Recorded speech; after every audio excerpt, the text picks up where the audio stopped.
guy just win. Yo, Murphy, and it goes through his hands.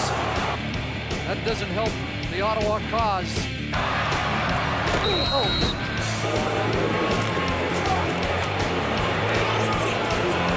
All kinds of time, and now it evaporated, and he dropped the ball. Armstead couldn't break through, but does stretch it out.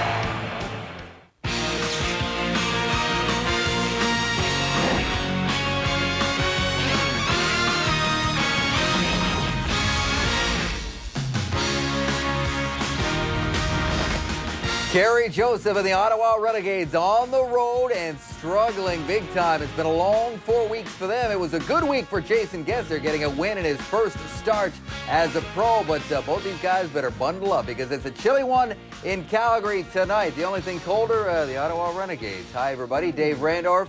It's true. John Climbey, Matt Dunnigan, Chris Shaw. It's true. Even Coach Joe Papa said himself he is very concerned about his team's 4-game losing streak. And why not, Matt? Not only are they losing, but they're getting creamed. As for the Calgary Stampeders, it wasn't pretty for Jason Gesser last week, but they got it done against Hamilton. He got it done. They got it done. What do you see? Well, Dave, I think it's going to be a tough night for quarterbacks all around. One, the conditions, and two, you got two defenses that are really, really hot under the collar looking to press the issue. And I think if you're Kerry Joseph, you're in tough because your offensive line has surrendered the second most sacks in the Canadian Football League this year in 44, going up against the Calgary Stampeder defense that's looking for some revenge, and they just happen to lead the league with 35 sacks. And I think you're going to have to rely on your run game. Josh Ronick in your own legs, and that's Kerry's key. If you're Jason Gesser, hey, you're still trying to find a rhythm. You're in your second start in the Canadian Football League, and I think it's important for this young man to get a good start early so he can kind of recapture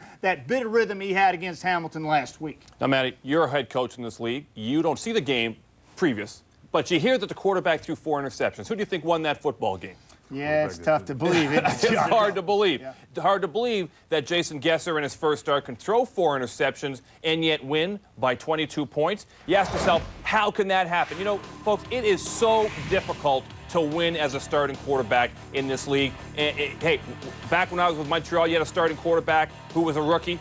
You almost gave up the game. You almost said, okay, that's 2 points. We'll just wait for our starter to get back. And yet, they won. Why? Well, because the other team gave up 6 turnovers. And you can't expect in this league to win if you do that. So if you're Ottawa, what do you have to do? You have to avoid turnovers. Don't worry about trying to outplay Calgary. You're playing against a rookie quarterback who's prone to interceptions. Take care of the football. Don't fumble it. Don't throw the ball away. Don't force it in. If you got to punt, if you got to take a sack, do it.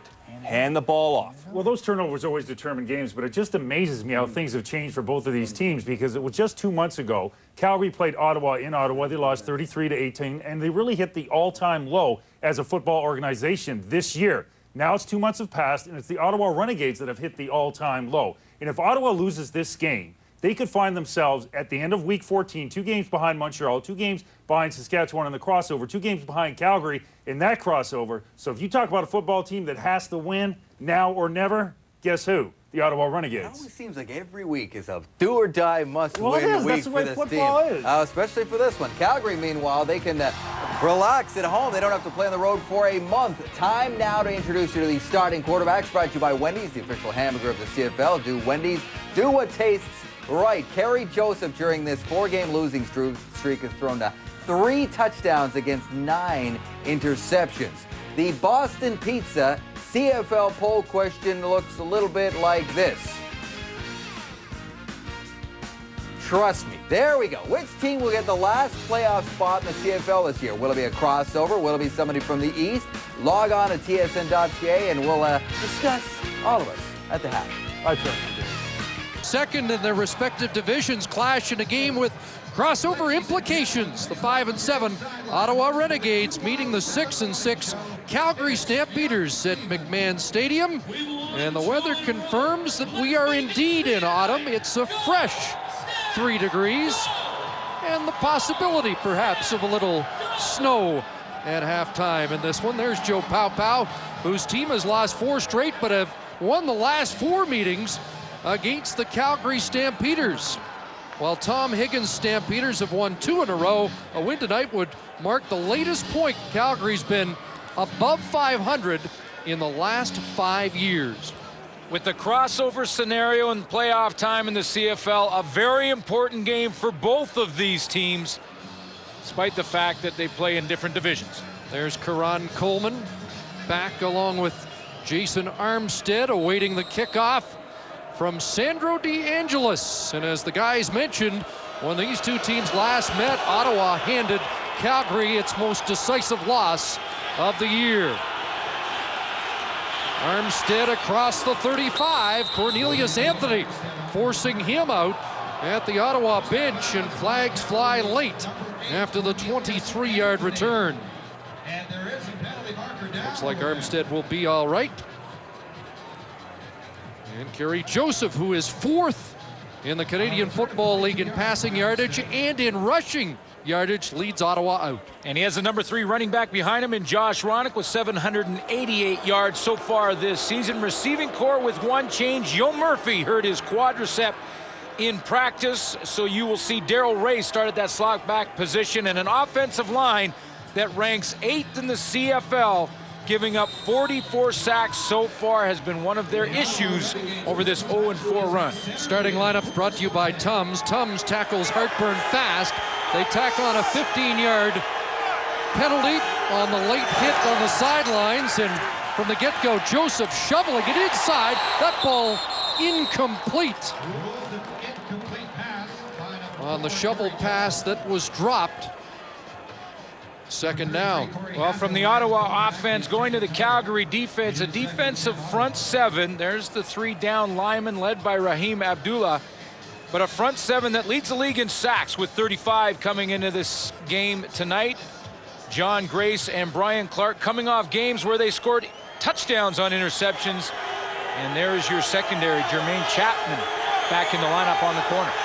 2nd and 10 from midfield. Here comes the pressure. Joseph pumps and then releases underneath, and it's a completion, first down to Quiroga.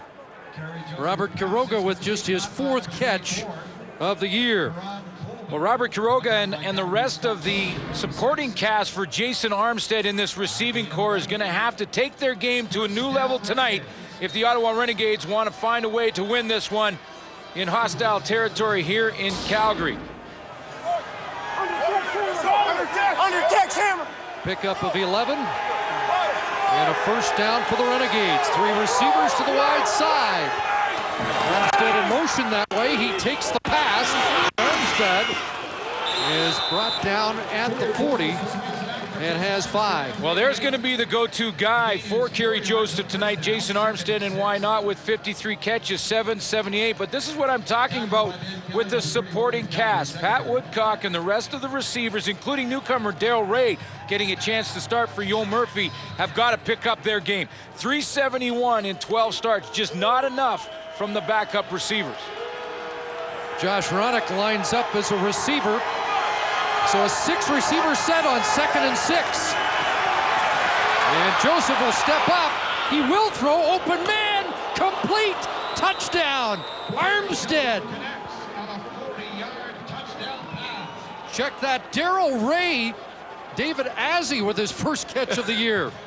Yeah, 86. They go with the 6-receiver core, so they're going deep into the bench, and in comes David Azzi, who sneaks in behind coverage, but this play is created with Kerry Joseph extending the down by running, but he runs with his eyes downfield. Look, he has lots of room to take off into this area. He decides to look down the field as the defensive backs break out of their coverage to tackle him. They leave Azzi open behind him. But they miss the convert. And so Ottawa's on the board first. 6-0 Renegades. 2:20 in, they score a major. David Azzi's first of the year. However, the convert is botched. Looked like a Stampeder off the edge might have got close, but as it turns out, Darnell Kennedy, the holder on the play, juggled it, and that forced Matt Kellett to take a little stutter step. Missed it, yeah. Nailed it right off the bar. So it is 6-0 Renegades. Marte Jenkins the return, and that is thwarted right at the 30-yard line. So Jason Gesser makes his second start in relief of the injured Henry Burris and hoping for a better start than last week in Hamilton. And behind Gesser, I mentioned that we're going to have the number 3 running back in the league in Josh Ronick tonight. Well, Joffrey Reynolds ranks number 2 in the league. Reynolds with 805 yards so far. 2 of the best slot backs in the CFL, and Nick Lewis and Jermaine Copeland having great years inside. Jamie Crysdale in game 211 at center. Bunch formation to start the game, and it's Kenyon Rambo bringing it back on the reverse. Gesser leads the blocking, and Rambo will step out with the first down across the 43. Ottawa defense that ranks right around the middle of the pack when it comes to stopping the run and the pass. 4th against the pass, 6th against the run. Up front, led inspirationally by Jerome Haywood in the linebacking core. A couple of changes. They moved Dwayne Taylor to the middle. Jason Kraut will be a backup tonight. Robert Grant plays the outside linebacker spot. And Corey Banks still leads the league in interceptions in the secondary. However, he hasn't had a pick in the last 4. Not since August 11th against Saskatchewan. 11 for Rambo, and now Josh Reynolds up near the 49-yard line. A lot of criticism in Ottawa pointed towards Kerry Joseph, but when you look at this and what the defense has done, or in this case hasn't done over the last 4 games, really not a lot of that Joseph can do about this. They've allowed 44.3 points per game. Way too many in that Ottawa defense, and that's very different from how they started the season. You know, in the 5 games previous to that, they allowed an average of 18 points per game, and it really looked like they were gelling into one of the better young defensive units in the league. 2nd and 6, Gesser in trouble, gets it away. That ball up for grabs and falls incomplete. Closest man to it was Corey Banks. Well, this time Jason Gesser was just on the run from the get-go in this play. And you know, you go back to Jason Gesser's first start and his first quarter, well, I guess it would be fair to say shaky. Would that be a good word? That'd be kind. 2 of, I think, his first 12 in the first half for less than 50 yards passing. So a shaky start for Jason Gesser. However, he got the result. Number 88, Jason Armstead back, number 2 in the Canadian Football League in all-purpose yards. Burke Dales, in his rookie season, he's been improving. Good high punt. Armstead at his 10. Got to kick it outside, and good coverage, as has been the case most of the year. A 52-yard punt, just 4 on the return. Joseph, who made his CFL debut here at McMahon Stadium in 2003. Ottawa starting from their own 14. And a short gain, Karan Coleman, who will spell Josh Ronick in the backfield tonight. Ottawa Renegades, in their short history as Renegades in Ottawa, have a pretty good record against the Calgary Stampeders. Chris, you mentioned earlier on, they've won their last 4 against this football team. The last Calgary quarterback to beat Ottawa was Federick. 2nd and 8, flag down. Joseph brought down. Raheem Abdullah. There is a flag on the play. Abdullah had a pair of sacks in the first meeting between these 2 teams.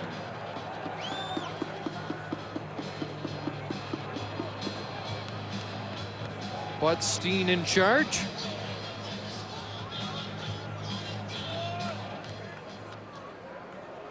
Offside. Calgary 42. 5-yard penalty. Repeat 2nd down.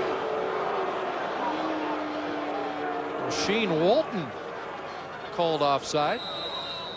Shane Walton lines up at the halfback position in the defensive secondary. So the Calgary Stampeders coming on a blitz, and it happens oftentimes because halfbacks don't blitz very often. They may go 2 or 3 times a game. They get excited when they get their chance to jump offside. Makes it a 2nd and 3, 2-back offense. Joseph, ball knocked out, picked off. Scott Coe's got it and another interception by this Calgary Stampeder defense that had 2 interception touchdowns a week ago. Well, and talk about deja vu all over again for Kerry Joseph. Remember last week versus the Winnipeg Blue Bombers, Joseph on a very similar play threw an interception to Gavin Walls on a pass rush. It looked just like this. This time it's Scott Coe who is in between rushing and dropping, just standing basically on the line of scrimmage, and Joseph doesn't count him, tries to throw it through him to the outside, and a pretty good catch by Scott Coe. His first interception of the year. Corey Hathaway saved what could have been an easy touchdown for Coe. And now the Stamps are set up, 1st and goal at the 5-yard line. Reynolds tries the left side, cuts it back, and then is brought out at the 3. Kyrie Bear made sure that Reynolds didn't hit pay dirt.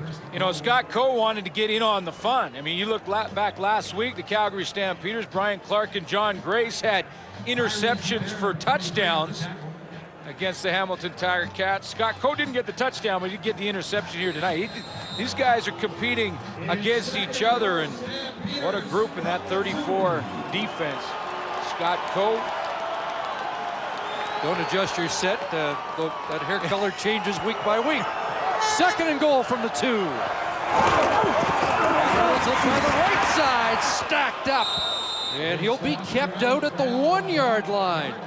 And now, Tom Higgins time has to make a decision. Good stand here by the Renegade defense. And even though he got inside the 1, the ball will go back to the 1-yard line, so a full yard. And Tom Higgins sends in not the field goal team, but the receiving corps. So rather than go with the big team and running backs, they're going to spread things out. Doesn't mean they won't run, though. Let's see if Gesser can cap it. Reynolds the lone setback. Gesser to score. Touchdown Stamps. A real good strategy from Tom Higgins and Steve Barato to go ahead and send in a different offensive formation. First 2 downs, they had the big guys in, tight ends, 2 running backs. This time they spread it out. What that does is takes defenders out of the box so that Jason Gesser has less of a wall to fight through to get into the end zone for that touchdown. So now DeAngelis for the go-ahead point. And it is good. So the Scott Coe interception turns into 7 for the Stampeders. Well, Scott Coe's first interception of the year, and the 4th by that Calgary linebacking core. Sets up Jason Gesser for the quarterback sneak and the go-ahead touchdown midway through the 1st quarter. Boy, Chris, you look at that linebacking core and you talk about George White, Brian Clark, John Grace, and Scott Coe. And then you throw in Raheem Abdullah. Who do you pick as the Calgary Stampeders nominee for outstanding defensive player? It's getting to be that time of year. People start talking about that, and it's a tough choice in Calgary. Line drive kickoff from Coleman. Fields it at the 10. Teron Coleman up across the 25-yard line. 18 yards on the return, and Kerry Joseph now. It's been a microcosm of the Renegade season already tonight. 2 possessions, one that looked impressive, and then the next that results in a costly turnover. Well, through this 4-game losing streak for the Ottawa Renegades, you can't put it all on Kerry Joseph. I thought his worst game of the season was 2 weeks ago versus BC. He bounced back against the Winnipeg Blue Bombers, put together a pretty good performance, but he's turning the ball over way too much. That's his 10th interception in the last 4 games. Play action, Joseph on a roll with the blocker out front. Joseph across the 40, has a first down and slides at the 45-yard line. A week ago, 100 yards, and he had 11 carries for 68 in his first meeting against the Stamps. Yeah, and that's what Kerry Joseph does best when he's throwing on the run and moving around, and he's on pace right now for a 1,000-yard rushing season, and he's got to get outside and continue to stretch that defense both vertically and horizontally with his legs. 18 yards, the pickup. Ronick met right at the line and drilled back. Denied on the play by Sheldon Napastuk, who might not be the defensive nominee in Calgary, but another one of the Stampeder defenders enjoying a great year. Well, the nose guy in a 34 defense with 3 down linemen and 4 linebackers, your nose is the most important position. 2nd and 10. Joseph changing the play at the line. And they just get the play off. Pressure from Grace. Joseph gets outside. Downfield, it's a completion. And Armstead with the catch and a first down in Stampeder territory. Boy, what a tough throw for Kerry Joseph to try and execute. John Grace was in chase. Joseph had to try and get his shoulders around and point them towards the target. For a quarterback, it's the off shoulder that he has to point at the target, not the shoulder that's holding the football. And he's got to flip that shoulder around with 3 Calgary Stampeders defenders, including Raheem Abdullah, in chase. 19 for Armstead, who entered the game 9th in CFL receiving. A receiver in motion, and it's dumped off. Ronick down inside the 40-yard line. I love the design of that play for the Ottawa Renegades, and the whole idea was to use Jason Armstead as a decoy, a play they've run many times. They hit screen outside and then drop a little screen underneath to Josh Ronick. Pretty good success on first down. Ronick, their 2nd best receiver in the lineup tonight. With a catch there, it's number 56 on the year. 2nd and 3.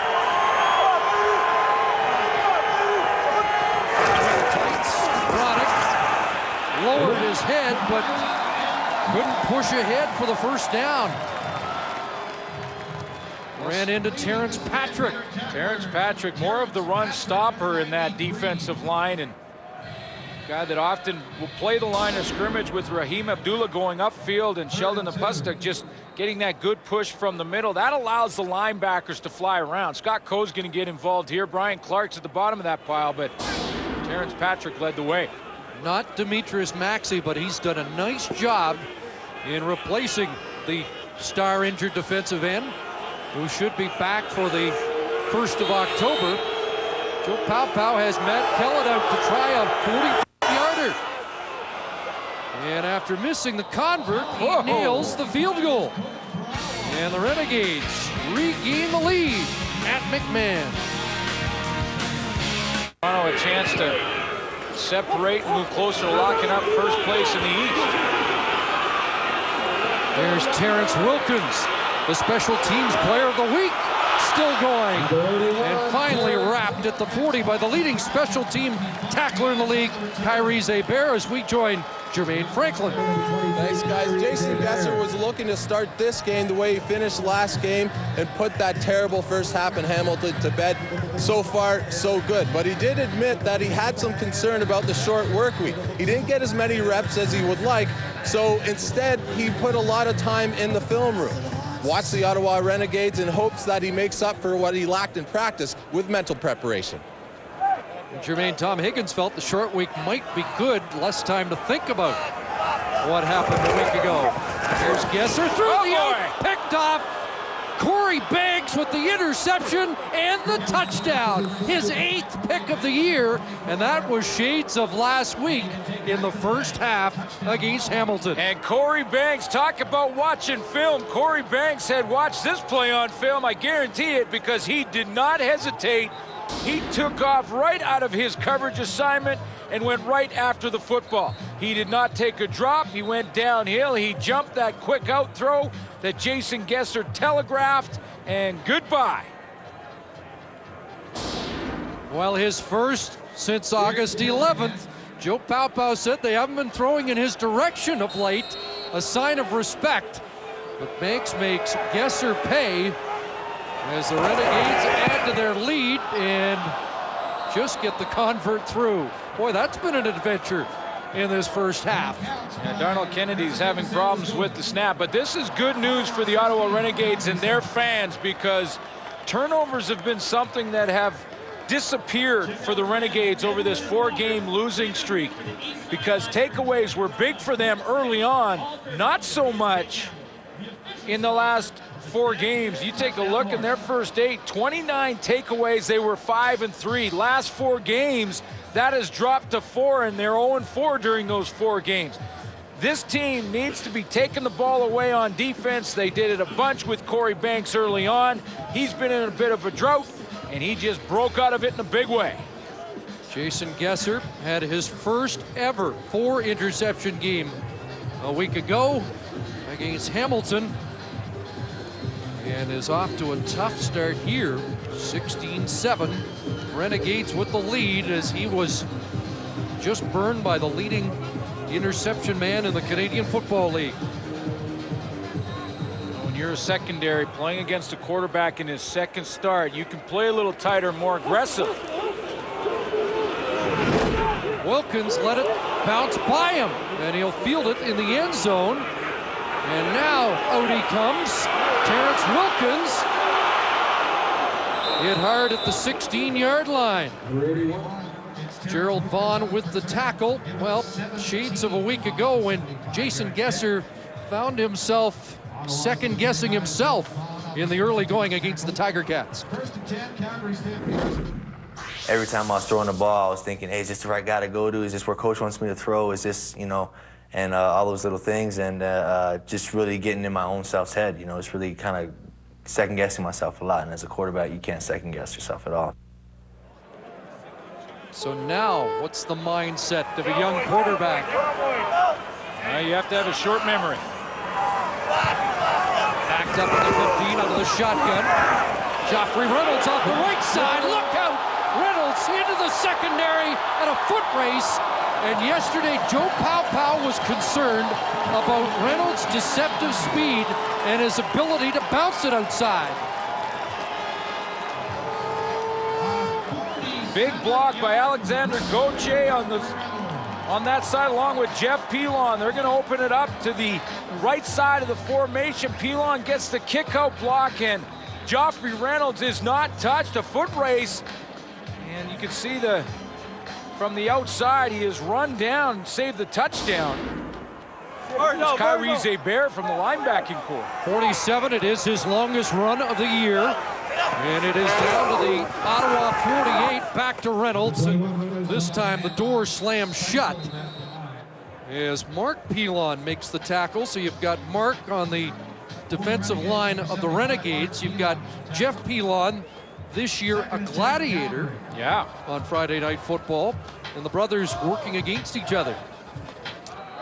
And they'll get to see who gets bragging rights at the end of this game. But Jeff Pilon just got a nice block. The very next play, Mark with a nice tackle. So we'll see if Mark Pilon's tackle here, putting Jason Gesser in second long, puts him in a difficult situation. In a passing situation for the first time since the pick, goes outside and overthrows the intended receiver, Kenyon Rambo. Yeah, and that was a cautious throw from Jason Gesser. That was a throw that you could almost say he threw a little scared after that interception to Corey Banks. This one, he's trying to be real safe. First of all, he loads it up. It's a timing throw, and he's got to get it out of his hands a little quicker. And now he wants to throw it so high and far outside that it can't be picked off, that his intended target had no chance at it. I mean, he's got to still sling them, even though he's thrown the interception for a touchdown. You got to have a short memory. Matt Denigan will tell you that. Go out there and throw another one if you have to. Matt threw interceptions? A couple, not many, a couple. Ron Coleman is back. Burkdale's fourth in net yards. And Coleman from the 13. Good return, Karan Coleman up near the 30-yard line. So 17 on that return. And really, since the Toronto game when Bashar Livingston burned Calgary, the Stamps have been really good at limiting return yardage. A lot of linebackers on those cover teams, and that's where you get a lot of those great cover linebackers. We've got the leading tackler on special teams in the CFL, and Kyrie's a Bear playing for the Ottawa Renegades tonight. And of course, White, Clark, Grace, and Co play on a lot of those special teams for the Stamps. So Kerry Joseph, who tossed an early interception that cost a touchdown, answered back after his miscue. Now clears it out. Coleman, that was nearly picked up in the backfield, up to the 35 for Karan Coleman. Raheem Abdullah had a chance at that. He almost, at the very least, knocked it down. And this is a play that Kerry Joseph is going to get a little shell-shocked about if he doesn't be careful. I mean, the pressure comes up the field this side, and Joseph turns around and watch him hit. He sees Raheem Abdullah right there. He's had 2 interceptions in back-to-back games on similar plays. Abdullah had an interception a year ago on a play similar to that. 2nd and 5 from the 35. Whoops, dropped the ball, got outside Abdullah. In pursuit is Patrick, and now Joseph lowers the boom and gets the first down. And that is the extra quality he has. When he is in trouble, Kerry Joseph can run out of it. Yeah, and maybe it's a good time to address some of the criticism towards Kerry Joseph, and would suggest that if Kerry Joseph was moved or became a quarterback that was expendable next year in the eyes of the ownership in Ottawa or the fans or the media or whomever else in the nation's capital, there would be a whole bunch of teams ready to grab Kerry Joseph in a heartbeat. Should be the final play, first quarter. Here's that option. Joseph keeps, and he'll step out near the 50-yard line. So close to 7 more for Kerry Joseph, who made 1 mistake but has looked otherwise sharp here at McMahon. A concern here for the Calgary Stampeders and their fans. 11 yards passing in a quarter of play, just 1 completion for Jason Gesser, and as long as he doesn't prove that he can throw the football down the field, Ottawa gains more confidence.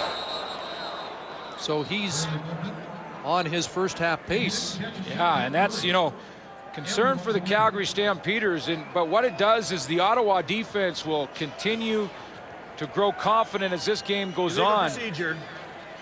Ottawa, number 58.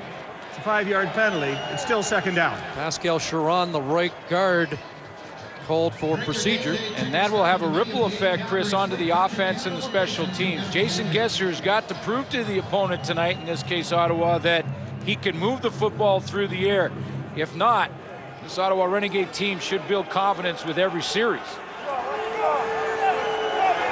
A much different play call here. Instead of 2nd and 3, 2nd and 8. Here comes the rush on Joseph, who gets it away and throws it over the Ottawa bench. Out of play, bringing up 3rd down. And that's back to the decision-making process, the good decision-making process that Kerry Joseph displayed in the first half of the season when this football team went 5-3. To make a quick decision, to throw it out of bounds, out of harm's way when the pocket is collapsing around you, and not give up the interception. Matt Kellett in to punt. Terrence Wilkins has improved the return game for the Stampeders. The former Indianapolis Colt scoops it up inside the 25. No yards will be the call after the 41-yard Kellett kick. Tom Higgins talked about it yesterday. We heard Matt Dunnigan in the pregame show also referred to getting Jason Gesser into an early rhythm, off to a good start, but obviously it hasn't happened tonight, and he's got to battle his way through adversity as he did a week ago in Hamilton. It backfires in some ways for Jason Gesser, because one of the ways to get into that rhythm is the short passing game. Well, his first short pass went the opposite direction for a touchdown, thanks to Corey Banks. 4 receivers wide side, first down from the 30. Back inside, Joffrey Reynolds, another big hole, and Reynolds rumbles all the way to the 50-yard line. Joffrey Reynolds, I believe, is one of the best cutback runners in the Canadian Football League. He's very tough with a low center of gravity, but what he does nicely is he goes towards the point of attack and then he'll cut back against the grain. If you're playing defense against Joffrey Reynolds, the backside pursuit angle is probably the most important angle on the field, and That time the Ottawa Renegades missed it. Joffrey Reynolds made him pay. Rance Clemens finally brought him down. He's had a 47 and a 21-yard run so far. And this time, Terrence Wilkins will be stopped behind the line of scrimmage. Good play there by Deshaun Austin, a former Stampeder, dropping Wilkins for a loss of 4.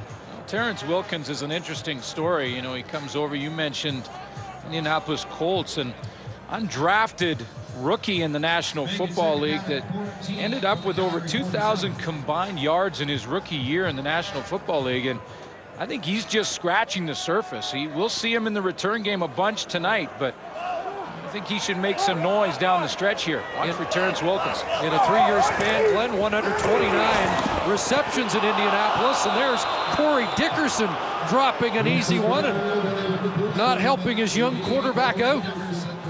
That's the type of play that really did get Jason Gesser going against the Hamilton Tiger Cats. Those quick crossing routes right over the middle. It's an easy throw. It's a high percentage throw, and it should be one that can get your quarterback on a roll, but you do have to catch the football, and Jason Gesser took a lick, but keeps on ticking. Burkdale's in. Jason Armstead back. Over 2,100 all-purpose yards.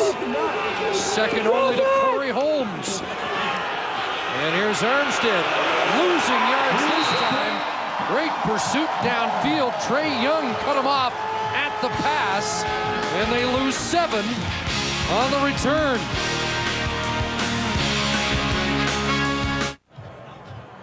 Renegades always seem to play well against the Stampeders. That trend continues tonight, and Glenn, a critical game for Joe Paupau's team. Well, it certainly is. First of all, for their peace of mind. I mean, you're on a 4-game losing streak. You want to snap out of that, but the Ottawa Renegades can still control their own destiny and still host a playoff game if they can beat Montreal in the East, and they have to fend off the crossover possibilities.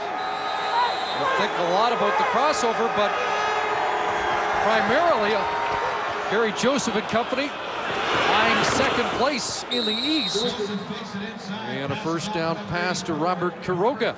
Well, if you were to go to the playoffs right now, the Ottawa Renegades right here would finish right there, which means they would be out of the playoffs. Saskatchewan right now would cross over. With a win in this game, Ottawa will jump ahead of Montreal for second in the East and ahead of Calgary and Saskatchewan in crossover possibilities, because you have to be outright have more points to cross over from one division to the other.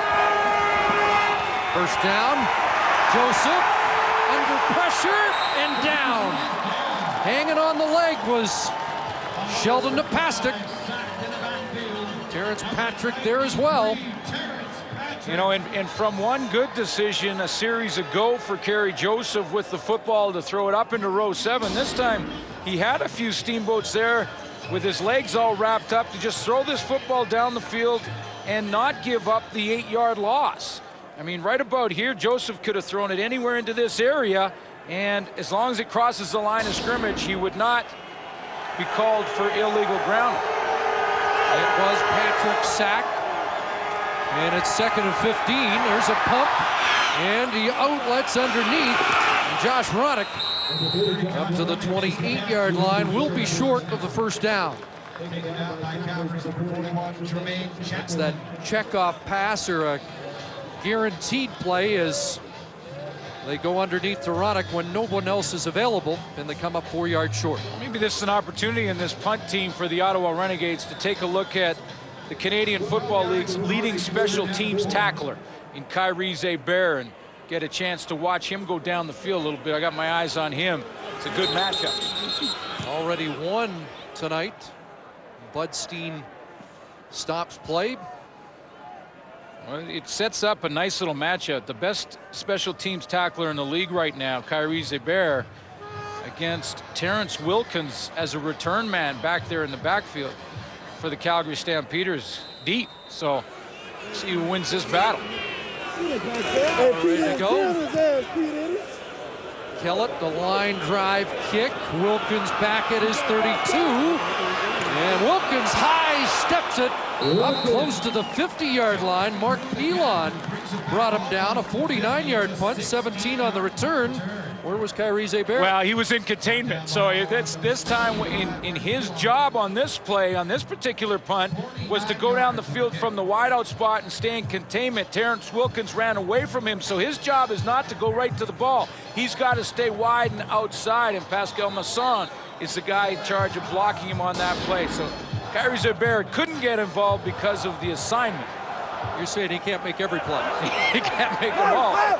Not when he's asked to be containment. 5 minutes, second quarter. And Reynolds off the left side. Dragged down as he crossed the 50. And there's Cameron Legault on the tackle. Another former Stampeder. Tackled by Kai Ellis, number 93 for the Renegades. That's a big down for Jason Gesser. Not when you talk about the outcome of this game, because there's so much football to be played, but when you're talking about the confidence of this young quarterback, he's got to at some point in this game complete on second down and convert one of these second downs by throwing the football down the field with authority.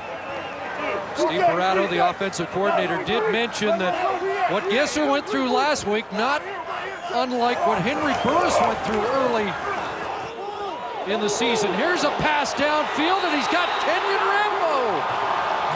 And are they ruling it inbounds? No. And Rambo's going to argue the case. And now the officials will confer. And they may have got 1 foot down here. Now Bradbury, the line judge, and I think he's going to tell him he saw 1 foot in. Well, we'll take another look at it for you, but Corey Banks was covering on the play. Now, if he was out of bounds and Rambo, was he pushed? Get a good look at him here, number 85. He goes up and down the sideline. There's Corey Banks. He's in chase. He goes up. The left foot looked like it may have been inbounds. The right foot certainly was out. Well, he wasn't pushed. Oh, I don't know. I think That's he close. Now, was he pushed out of bounds? There might have been enough of a brush on Rambo for him to touch the white line. They are ruling it a catch, and it's a 33-yard reception. Gesser needed a break, gets one there, and now Reynolds on the toss. And Joffrey Reynolds continues to chew up yardage against the number 7 run defense in the league. Let's go back and look at that one more time. I think the ruling on the field was that Corey Banks pushes Rambo out of bounds when he's in the air. He leaves his feet here, and Banks is going to push him right there with his left arm. So when he comes down, his left foot is half on the stripe and half out. In the official's opinion, he was pushed out. Had he not been pushed, he would have landed in the field of play. Rambo with touchdowns in the last 2 games. A 9-yard Reynolds pickup, 2nd and 1. Reynolds, and his momentum should get Close. a yard. Gerald Vaughn met him right in the hole with Kai Ellis. And there's the veteran Vaughn, who now plays spot duty in his 13th year, but still one of the emotional leaders of this Renegade team. Yeah, and early on the special team, Gerald Vaughn got close to blocking a kick, but we'll see if he was able to hold Joffrey Reynolds here. They're going to measure this one. You know, that throw by Jason Gesser was a good one down the sideline, caught by Kenyon Rambo. That should give him, Gesser, some confidence. They're going to rule that 3rd down. Chain link short. Gerald Vaughn, another former Stamp. Mentioned Deshaun Austin, Mark Pilon, Cam Legault. So a few of Joe Paupau's crew know their way around McMahon Stadium. By the way, that was a tough call by the officials to make that on Corey Banks on Kenyon Rambo, and I think they got it right. Yeah, and again, we've seen this a lot this year where they'll confer. Yep. Take their time, make the call, and Jason Gesser plows behind Jamie Crysdale and G. McNeil, the 2-time All-Canadian, and Gesser shaken up. You know, it looked like Chris Gesser lost the handle of the football when he tried to move forward, and then as he reacted, he did get a pretty good push. It looked like he might have been all twisted at the bottom of that pile. Let's take a look at this, and he tries to stutter step underneath, and his legs are right there at the bottom of that pile. Then he gets pushed back with one of his legs, his left foot, still caught underneath the pile, and you can see the weight of half the pile holding him down while the weight of the other half pushes him backwards. Mark Pilon driving him back. He scored on a quarterback sneak in the first quarter and came up a little worse for wear on that. And now Danny Wimprine, the product of Memphis, is limbering up. He had a little bit of work a week ago at Ivor Wynn, but he may be tossed into the breach here. In fact, he's going to be, as Gesser gets attention. Matt Clayton works on the starting quarterback, and the backup comes in. Well, there's coaching staffs or coaches around the league that believe that Danny Wimprine is a quarterback with a real strong arm. That's very different than Jason Gesser in a lot of ways. Gesser, they've said many times, is a guy that won't impress you with his athletic ability or his arm strength, but will just get results. And Danny Wimprine is a guy that they say will impress you with the way he throws the football. First guy to tell me about Wimprine was Joe Powpow. He was really excited about the arm strength of Wimprine, who he said is like Brett Favre Jr. Well, and now there's a major unknown for the Ottawa Renegades and their entire defense, and that is they have no film on Danny Wimprine. Well, it's looking more serious than first thought as Gesser is on the cart. Although, almost looks like he doesn't want to be on the cart. Let's take another look, and this is what happens when you get into the pileup of a third down gamble. Well, you see that left foot already got twisted, sort of flattened against the turf and twisted at an angle it's not supposed to go in, and then he couldn't get it out of there. You can see the pain that he's in. You know, this is one of the reasons that a lot of coaches will put in the backup quarterback in plays like that on quarterback sneaks or third down gambles. They'll put in the backup because all kinds of things can happen at the bottom of one of those piles. Not a lot of them is very good.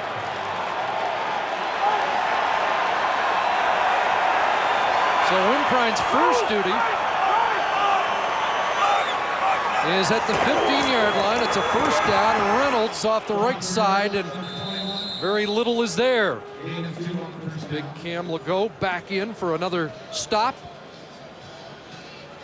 Well, the good news for Danny Wimprine is that because of the fact that Henry Burris has been out a couple of weeks, Jason Gesser has taken the #1 reps. He has taken over the last few weeks a lot more reps in practice than he would have taken in the beginning of the year. As a #3 quarterback, you're getting the scraps. But as #2, he's probably over the last couple of weeks got a lot more reps. Edmonton Eskimos were interested in Wimprine. Tom Higgins talked him out of reporting to Edmonton and showing up in Calgary. And so a lot of interest in this youngster. And it has been a season where a lot of young guys are getting attention as backup quarterbacks. Buck Pierce has made an initial impression. Russ Michna has people talking in Winnipeg, and the early indication from the Calgary room is that Jason Gesser possibly broke his ankle on that play and will definitely not be back. And Henry Burris, they say right now, is probably still 4 weeks from returning to the lineup. So what Wimprine can do with this offense. Wimprine going to the end zone, contact there, and a penalty flag thrown. Kyrese Bear rolls back to the safety position from the linebacking core, something he often does in games. He got a little anxious, did make contact, no question, pass interference. His argument was that that ball was not catchable. Wimprine getting a chance. He throws on the run, throws that corner in double coverage. Now, Kyrese Bear thought he had a chance. He cuts under, does make contact here. Was the ball catchable? I didn't think it was that far off the intended receiver, Nick Lewis. Of course, Nick Lewis will argue it might not have looked catchable because you knocked me down. It is first and goal from the 1.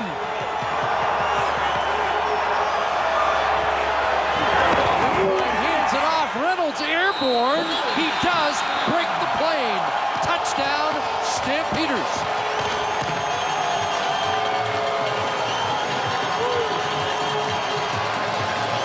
almost looked like Joffrey Reynolds lost the handle of the football at the top of that pile, but with that strong right arm, he hangs on to it long enough to cross the plane. There he goes up over the top. Robert Grant involved. He can't pull the ball out, and Joffrey Reynolds breaks the plane only just. Reynolds' 6th touchdown run of the year. An unusual scoring drive. Penalty aided in a reverse decision on a sideline call. They lose a quarterback, but get within 2 as Reynolds does break the plane. Danny Wimprine in relief of Jason Gesser, and the Stampeders now within 2 of the Renegades as Karan Coleman picks his way across the 25-yard line. Kobe Reinhardt, one of the men to bring him to the turf. 21 on the return.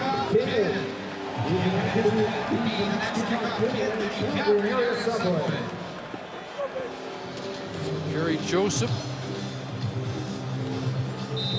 speculating on if Wimprine had anything happen to him. Josh Harris listed as the 3rd stringer for Calgary, but only here a week, and it might be Brett Ralph who has to worry about backup duties. Ronick, not much there. He's had trouble establishing anything after chewing up the Calgary defense to the tune of 164 yards in his start earlier this season against Calgary. Well, the one thing you know about the Calgary defense is that they will take it upon their shoulders now. With Jason Gesser out of the game, they're down to the number 2 quarterback, essentially the number 3 quarterback when they started the season on the roster. So everyone on that defense knows that in order to win this football game, they probably have to do it on defense. 2nd and 10. Joseph stands in and has a completion. That was a dangerous pass, but it did get to Azzi, David Azzi, 2nd catch. Jermaine Chapman, who's starting on the corner back in for Nate Terry, is going to drop underneath this throw, and I'm not sure how it went by him. It's zone defense. He jams and flies out to the flat. That's the area outside, close to that sideline, and that ball went right through his hands. Azzi's 2nd catch of the game and the year. He had 9 catches last season and 1 touchdown. And Emirodic again. And they're finding the run game hard to establish here against the Stamps 3-4. Well, you mentioned the 164 yards from Josh Ronick in game 1 between these 2 teams. I think the Calgary Stampeders may have watched that film a couple of times this week. Ronick with just 3 yards. Reynolds, the guy making things happen for the Calgary Stampeders in their running game tonight so far. Yeah, that game burnt into the memory banks of the Stamps, who were talking about it yesterday. Still seeing red about the way Ronick ran that night. And trouble for Kerry Joseph. Down he goes. Raheem Abdullah. 7th sack of the year for the big defensive end. Kerry Joseph had a play called here that requires time to execute. It's called the over and under routes, and what happens is you have one receiver coming under, another coming over, and the idea is to layer it, but you need time to execute it because receivers come from way outside to across the middle, and by the time the receivers get there, you can see they open up. Kerry Joseph is on his back. Abdullah inside Reggie Nelson. There's Wilkins, and he is met by Hebert with a penalty flag down. Kyrie's Hebert charged for no yards, and he did some jawing with Terrence Wilkins, and let's see how Matt Kellett did well to get this away. Well, a little sidewinding kick, and Kyrie's Hebert has to wait. Now he and Wilkins, they get all tied up there, and the pushing match continued well after the play. 46-yard punt, and Wimprine missed. Joffrey Reynolds with the handoff. Yeah, see, the timing is off, and justifiably so for Danny Wimprine and Joffrey Reynolds. Even down in the touchdown, he kind of turned around on that handoff, and he sort of double clutched it a couple of times. This time he's trying to fake it and then go with the drop play, and Joffrey Reynolds is long gone. Remember, the running back never looks for the football. He's looking at the defense and where he wants to run. It's up to the quarterback to get the football in his hands. It's going to be an interesting night for Steve Barato. 2nd and 6. Wimprine out of the shotgun. Rolling right and throwing a strike. And a first down at midfield. There's Jermaine Copeland, who scored his first Calgary touchdown against the Ottawa Renegades.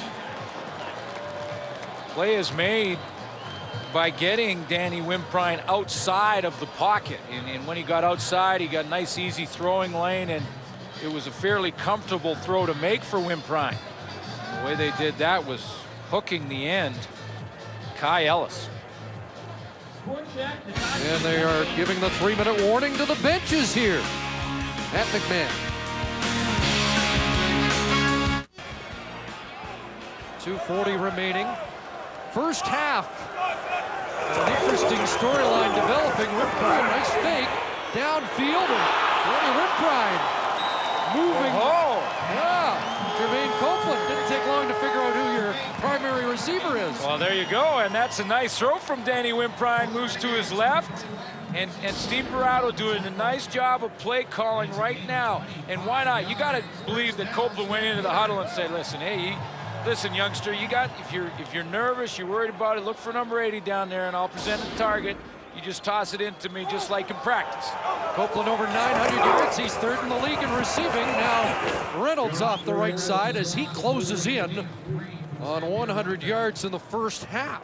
Well, Steve Barato is helping Danny Wimprine right now by getting him outside the pocket, and really it's accomplishing two things. One, it opens up passing lanes for him. He doesn't have to look through a sea of defensive and offensive linemen to find his target. The other is it cuts the field in half. Rather than reading the entire field, he only has to read half of the field. Reynolds at 96 yards rushing.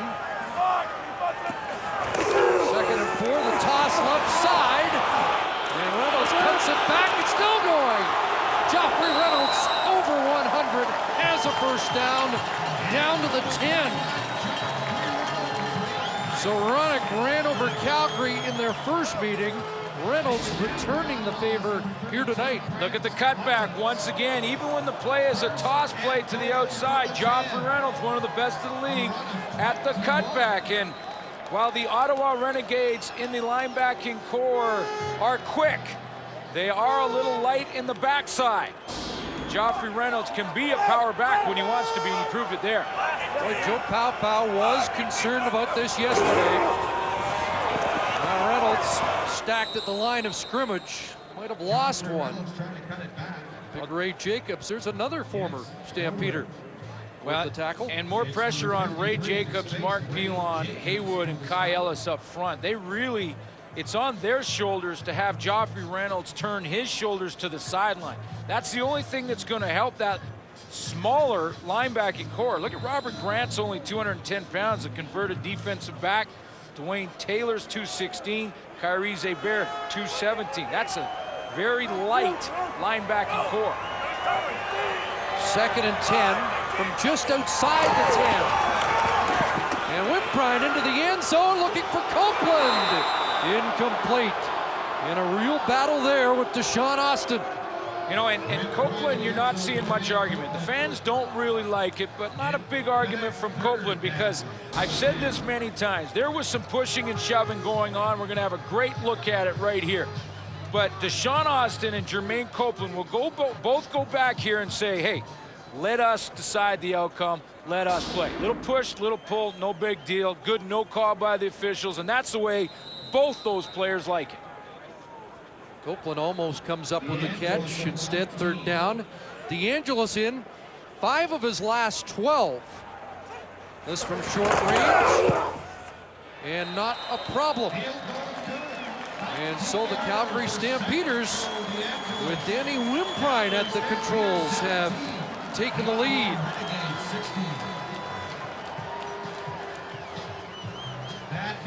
much anticipated new season of Desperate Housewives begins Sunday at 9, 8 Central on CTV. That got your attention in a hurry. Now that's a show. You like the plot, plot lines? The plot lines are fantastic. If I miss that one because I'm traveling, the VCR is on. Minute 16 remaining. You know, you have to watch them all, because if you lose a couple, then you're out of the loop. So you got to watch every episode. To get the tape from you.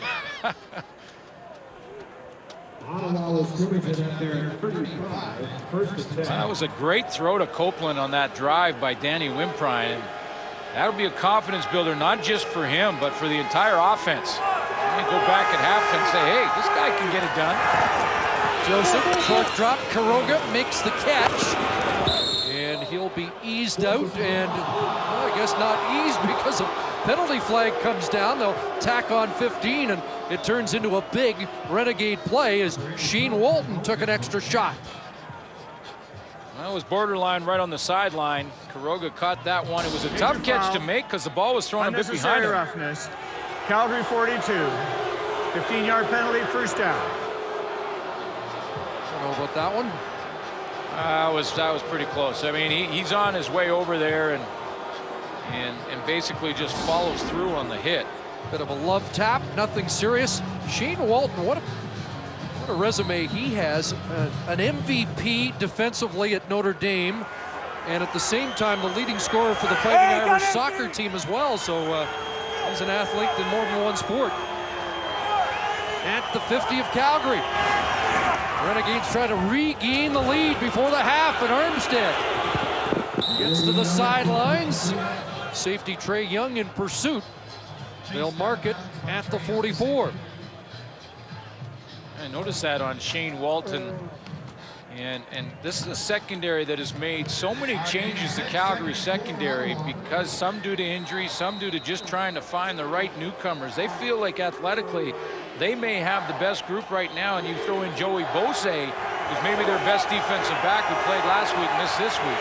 Pretty good. Direct snap, and the option out to Joseph. First down, and they're down to the 33. We have seen that at times this year. Not just the direct snap to Roddick, but the ability to option it back to the quarterback. Well, and this is a scenario that we really haven't seen. The quarterback, if he's scrambling, can always hook slide, but how about if the quarterback becomes the running back? Took a jolt from Kobe Reinhardt. Gets the first down in scoring range at the Calgary 32, less than a minute to go. There's a pump and a go to Armstead, and he can't catch up with it. Well, Armstead benefited on the pump by getting in behind the corner, but what the pump did was give Trey Young, the safety, chance to get over there. And he just went with the flow of the football. Trey Young has made an impact in that secondary. You know, you look across the Calgary secondary, and it's 5 R's. And the R's for rookie across the board. But Trey Young has made an impact at the safety position. He's come up with some big hits. I was going to say impact is the operative word with Trey Young. Pow yesterday called it the most physical secondary his team might play. Here comes the blitz, and Joseph gets outside, and Kerry Joseph drilled out by Brian Clark at the 28-yard line. And with 35 seconds left, it will be Matt Kellett called upon to try a 35-yard field goal. Blitz was coming from Shane Walton, the former soccer player. He came off the edge, and Kerry Joseph did a nice job of bouncing outside of Walton. I was going to say he kicked it outside. He kicked against the soccer player. Walton again, still Walton. Actually, they'll make the attempt from the 36. Kennedy, the holder. A couple of converts have been adventures. And now they miss the field goal. And out comes Wilkins. Terrence Wilkins tearing down the sidelines, coming it back. And finally hauled down at the 51 with 20 seconds left. And now the Stampeders have field position and a little time to add to their lead. Well, they certainly do. With 20 seconds, they have time for 3, maybe 4 plays. If Danny Wimprine can get going in a hurry, call a couple in the huddle to get started right here, he needs about 15 to 20 yards for field goal range. 59-yard missed field goal return by Terrence Wilkins. So Matt Kellett's missed to convert, and now a 36-yard field goal that would have given Ottawa the lead in the dying seconds of the first half. Yeah, and put some of that on Darnell Kennedy. Darnell Kennedy's the holder for the Renegades. He's having troubles with that snap, and the confidence of Matt Kellett may be affected now. Danny Wimprine has an opportunity here, and this is probably best case scenario for him. 20 seconds to go in this half, and there's a Renegade down. So now he can go to that bench, get a couple of plays, get relaxed in the huddle, call 2 plays in the huddle, maybe even 3, get out over the football and get ready to try and maybe put his team in field goal range. We have talked at times this last month about how many CFL players have been affected by Hurricane Katrina, and tonight now both quarterbacks from New Orleans. Kerry Joseph, who resides in New Orleans, and Danny Wimprine, a native of that hurricane-ravaged city. And it's been a half that has had many storylines, and it'll be interesting to hear what the guys have to say. 20 seconds away before Dave Randorf, Chris Schultz, Matt Dunnigan, and Jacques Climie weigh in on their thoughts. 1-point game. Obi Khan shaken up on the play, the backup offensive lineman.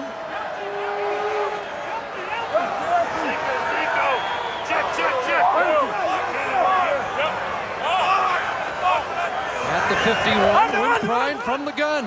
And he's going downtown with this one, and it will fall incomplete. Again, Copeland, the intended receiver. And that ball overthrown. The ball was overthrown, and it looked like Quincy Coleman started to interfere with Jermaine Copeland. He's saying he lost sight of the football, but he was very close to pass interference. Now, Copeland didn't argue again, but, you know, this is close. I mean, Quincy Coleman interfered with Jermaine Copeland going down the seam. Now, that ball was thrown a little too far and not catchable, but Coleman better be careful. 2nd and 10. 6 receivers out, and pressure on the quarterback. Wimprine downfield, a catch, but Nick Lewis had stepped out and then back onto the field of play, so that catch will be wiped out. Well, stepped out, or was he pushed out? And that's what they will talk to the officials about on the sideline. He's right on the left-hand side of your screen, steps out on his own. Corey Banks is there, but he didn't push Nick Lewis. He stepped out on his own, then came back on, and that makes him ineligible. Quiet first half for Nick Lewis, number 4 in CFL receiving. That would have been his first catch of the evening. Comes in with 51 catches, 896 yards on the season. Now, dynamite duo inside for Jermaine Copeland at 9:14 coming in, and Nick Lewis at 896, like you mentioned. And you know, that's a pretty good combination inside, and that's your closest targets. Legal participation, Calgary 82. It's a 10-yard penalty. Repeat second down. But I tell you, in limited reps, Chris, I've been impressed with Danny Wimprine. Absolutely. You know, he's showing great composure. He's had such limited reps throughout the season as the number 3 guy, essentially, and he's made some nice throws. You know, Josh Harris hasn't even unpacked his car from Bowling Green. He's the backup with a hat on back there. And I bet you there's some hairs on the back of his neck standing up right now, because he's a play away from getting some real reps. You think so, eh? I mean, he's been here such a short period of time, you wonder if they might just go to someone else like Brett Ralph if they need it. Here's Wimprine throwing, and that ball is caught and then ricocheted into the hands of Nick Lewis. Well, there is a flag back in the Calgary backfield. Is that holding? And now we've got a full-scale players meeting. That's a very nice way of saying what was going on there. A players meeting. Wimprine steps up in there now. Dickerson made a nifty catch, and look what I found. Nick Lewis. Is that a fumble recovery, or does he get credit for the catch on the ricochet? Well, if Dickerson didn't have control, then that ball is incomplete because it touched the ground. If Dickerson had Major it, fumbled it. Roughing the passer. Ottawa 99. 15-yard penalty and his first down. Jerome Haywood, but that was... Now Wimprine had stepped up in here. Now he's basically on the run. Now it looked like maybe a step and a half from Jerome Haywood. A very, very close call. So they give the Calgary Stampeders the catch and tack on the penalty yard. Right on what would have been the final play of the half, but instead the half can't end on a penalty, and Sandro DeAngelis comes on, and he gets a chance to add to the lead from 34 yards out. And DeAngelis is 2 for 2. So the rookie's back on target. And the Calgary Stampeders, after trailing 16-7, have a 4-point lead at halftime on Wendy's CFL Live.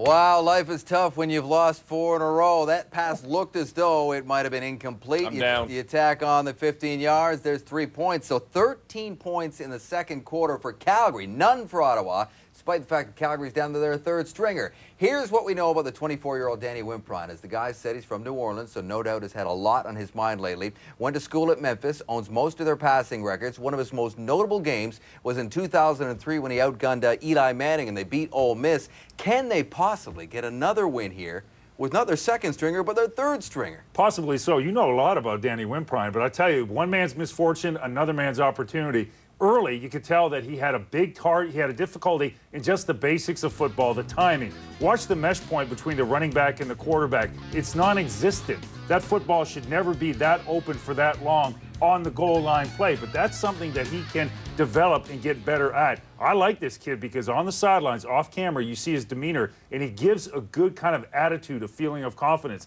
So I think in the second half, we'll find out a lot about this quarterback, and Calgary needs him because this is a serious issue for this team. Oh, it really is, Chris. And we've seen the Calgary Stampeders not only this year, but certainly last year, and I can attest to that, find ways to win football games with their defense. They're going to have to do that again tonight. I do, Chris, agree with what you're saying about Danny Wimprine. He's a quarterback that looks like he's very focused out there. And what Kerry Joseph needs to do in the Ottawa Renegades is to play smart football and field position. Here, the pocket collapses, but he does the right thing. He throws the ball away. That's a positive play. Now here, you've got Reggie Nelson right here, and he's going to get beat on an inside move by Raheem Abdullah, and Kerry Joseph needs more time than this. But hey, why not take a sack? Don't force the football in the defensive coverage and give the Calgary defense any momentum that they've already gained through this football game. And to me, it's the Stampeders, Jock, once again, trying to find a way to beat a football team that is just simply reeling right now, looking for a win. Yeah, it could be twice in a row now where, you know, Hamilton obviously did it by turning the ball over last week. And quite frankly, I feel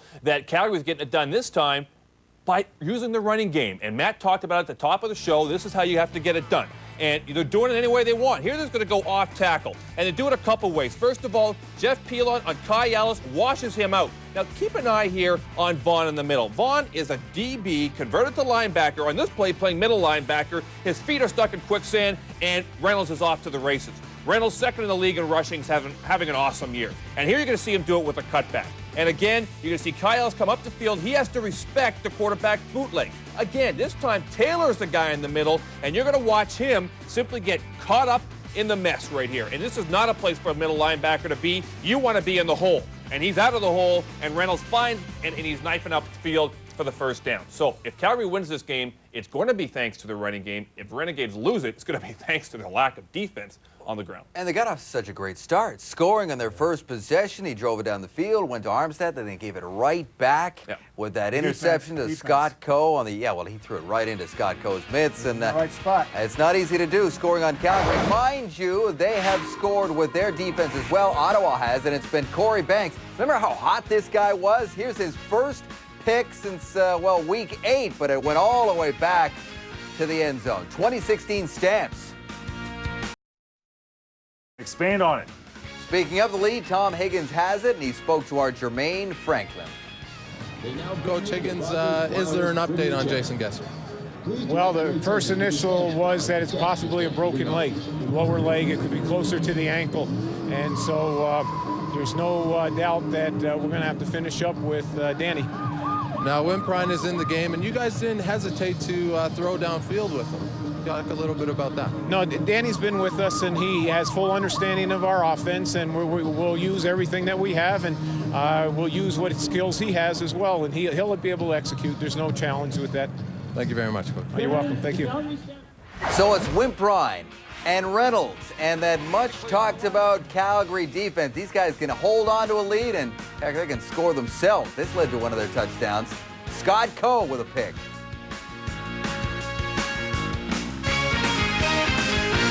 On Windy CFL Live from Calgary, and let's join Jermaine Franklin with Coach Joe Paopao.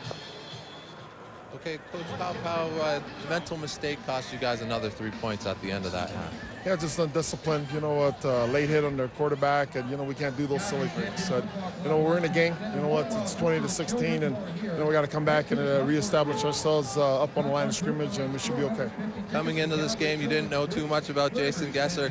You must know even less about Danny Wimprine. How do you approach him in the second half? Well, we got to do the same approach we did the first quarterback with Jason Gesser. We just got to mix it up and, make him make plays. He's a good quarterback, but, we got to do the job on first and 10 and force him to throw the ball. Thank you very much, Coach. Welcome. Well, you heard the guys at halftime critical of the Renegades defense. It's got to shut down a player who just a week or two ago was number 3 on the depth chart here in Calgary. Well, and Joe Paopao concurred with the guys on the panel and saying that on first down, they have to play better defense and force Danny Wimprine into second and long situations, so he has to become the playmaker. If Joffrey Reynolds runs wild in this second half, it'll be a long night for Ottawa. Chilly night at McMahon. Second half is underway. Terrence Wilkins across the 35 to the 40, and finally down at the 47-yard line. Good return of 27 yards for Terrence Wilkins. And Danny Wimprine will lead Calgary back onto the field, and since he took over, 13 straight points. Well, Reynolds was the story in the first half offensively for the Calgary Stampeders. Jason Gesser had a tough first quarter, injured in the second, and Danny Wimprine has done some things. Now Greg Marshall has a couple of choices. Do you blitz the young quarterback, make it tough physically, or do you hang back and make it tough mentally? Have to stop this guy, and they haven't solved that yet. Joffrey Reynolds, who already is over 100 yards, his first century since July 23rd. I mentioned it was a first half for number 21. This got him going right out of the gate. 47 on that rumble, broke the plane here for a touchdown. Great cutback on that toss play and the stiff arm on the sideline. And 12 yards to open the second half. Now play action, and Wimprine into the flat. Marte Jenkins a catch, shakes the initial attempt, and then gets drilled out of bounds by Quincy Coleman, the safety. Well, that's one thing that Danny Wimprine seems to have understood early on here, is that he just has to distribute the football to his playmakers. When you look at Nick Lewis, Kenyon Ramble, Marte Jenkins, Jermaine Copeland, this is a receiving core that can take a 5-yard hitch or take a little curl route and make something of it. Jenkins does that right here with a nice move and stiff arm to the outside. The Renegades continue to struggle making tackles. 15 for Jenkins. And a first down at the 37. The toss, Reynolds. And he's down to the 31. Chris, I mentioned that Greg Marshall has some interesting choices here because when you get a young quarterback, oftentimes coaches want to go ahead and go after him. They want to blitz him and see if he can make decisions on the fly. That can also help you run stopping, especially on first down.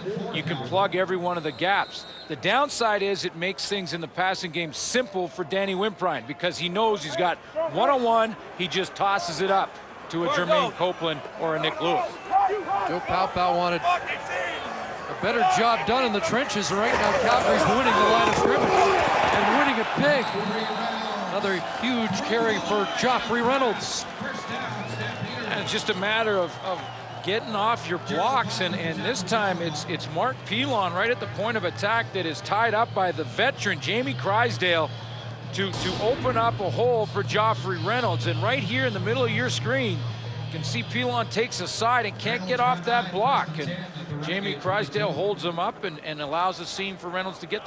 Dwayne Taylor, the middle linebacker, first start in the middle for quite some time. Now pressure on Wimprine, throwing it up and incomplete. Looking for Jenkins, and step for step was Greg Moss with the intended receiver. And that's the pressure package from Greg Marshall as Kyrie Zebair that time goes on the blitz on Danny Wimprine. And in one case for Ottawa, it can eliminate run lanes. The other is physically, Wimprine now has to get rid of the football in a hurry because he's got blitz. He's got to read where it's coming from and avoid it. It does make things a little easier mentally, however.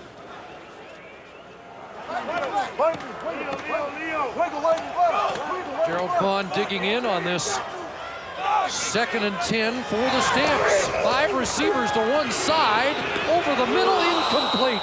Copeland couldn't bring it in. Deshaun Austin in coverage. You know, that throw was pretty good too. That was right down the middle with good zip on it. And Copeland just took a little bit longer with his shake getting out of the break. And when he took a little bit longer, he was just a step behind that pass. But the throw was on time to the right area, and Copeland hesitated getting open, and that's why he'll say, that's my bad. Looks like Wimprine throws that ball with a little Louisiana hot sauce on it. It's got a little hot on it. There's a fastball over the middle. DeAngelis from 30 yards. And Sandro's in a groove tonight. Bumping his slump. 7-pointer across Canada. The Stampeders leading the way this year and have a pair in this game. Alberta's dominating. Alberta is donating in very a big generous way. province. Yes.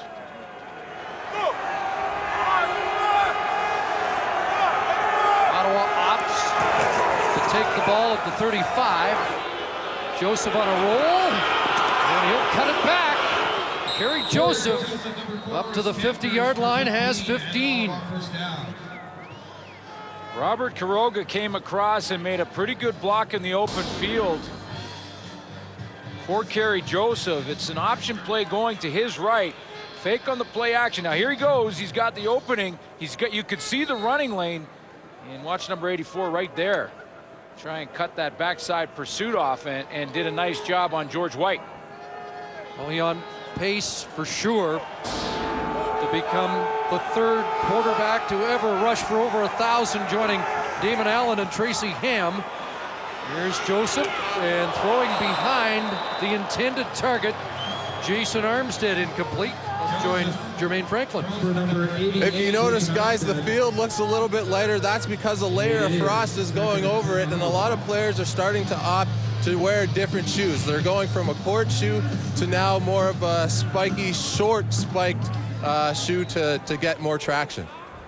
Couple of days into autumn, and there's frost on the pumpkin. Yeah, you go to those court shoes, basically basketball shoes, and they're just flat on the sole, and then turf shoes have the little dimples underneath, so they're all going to those now. A little more grip on the tread.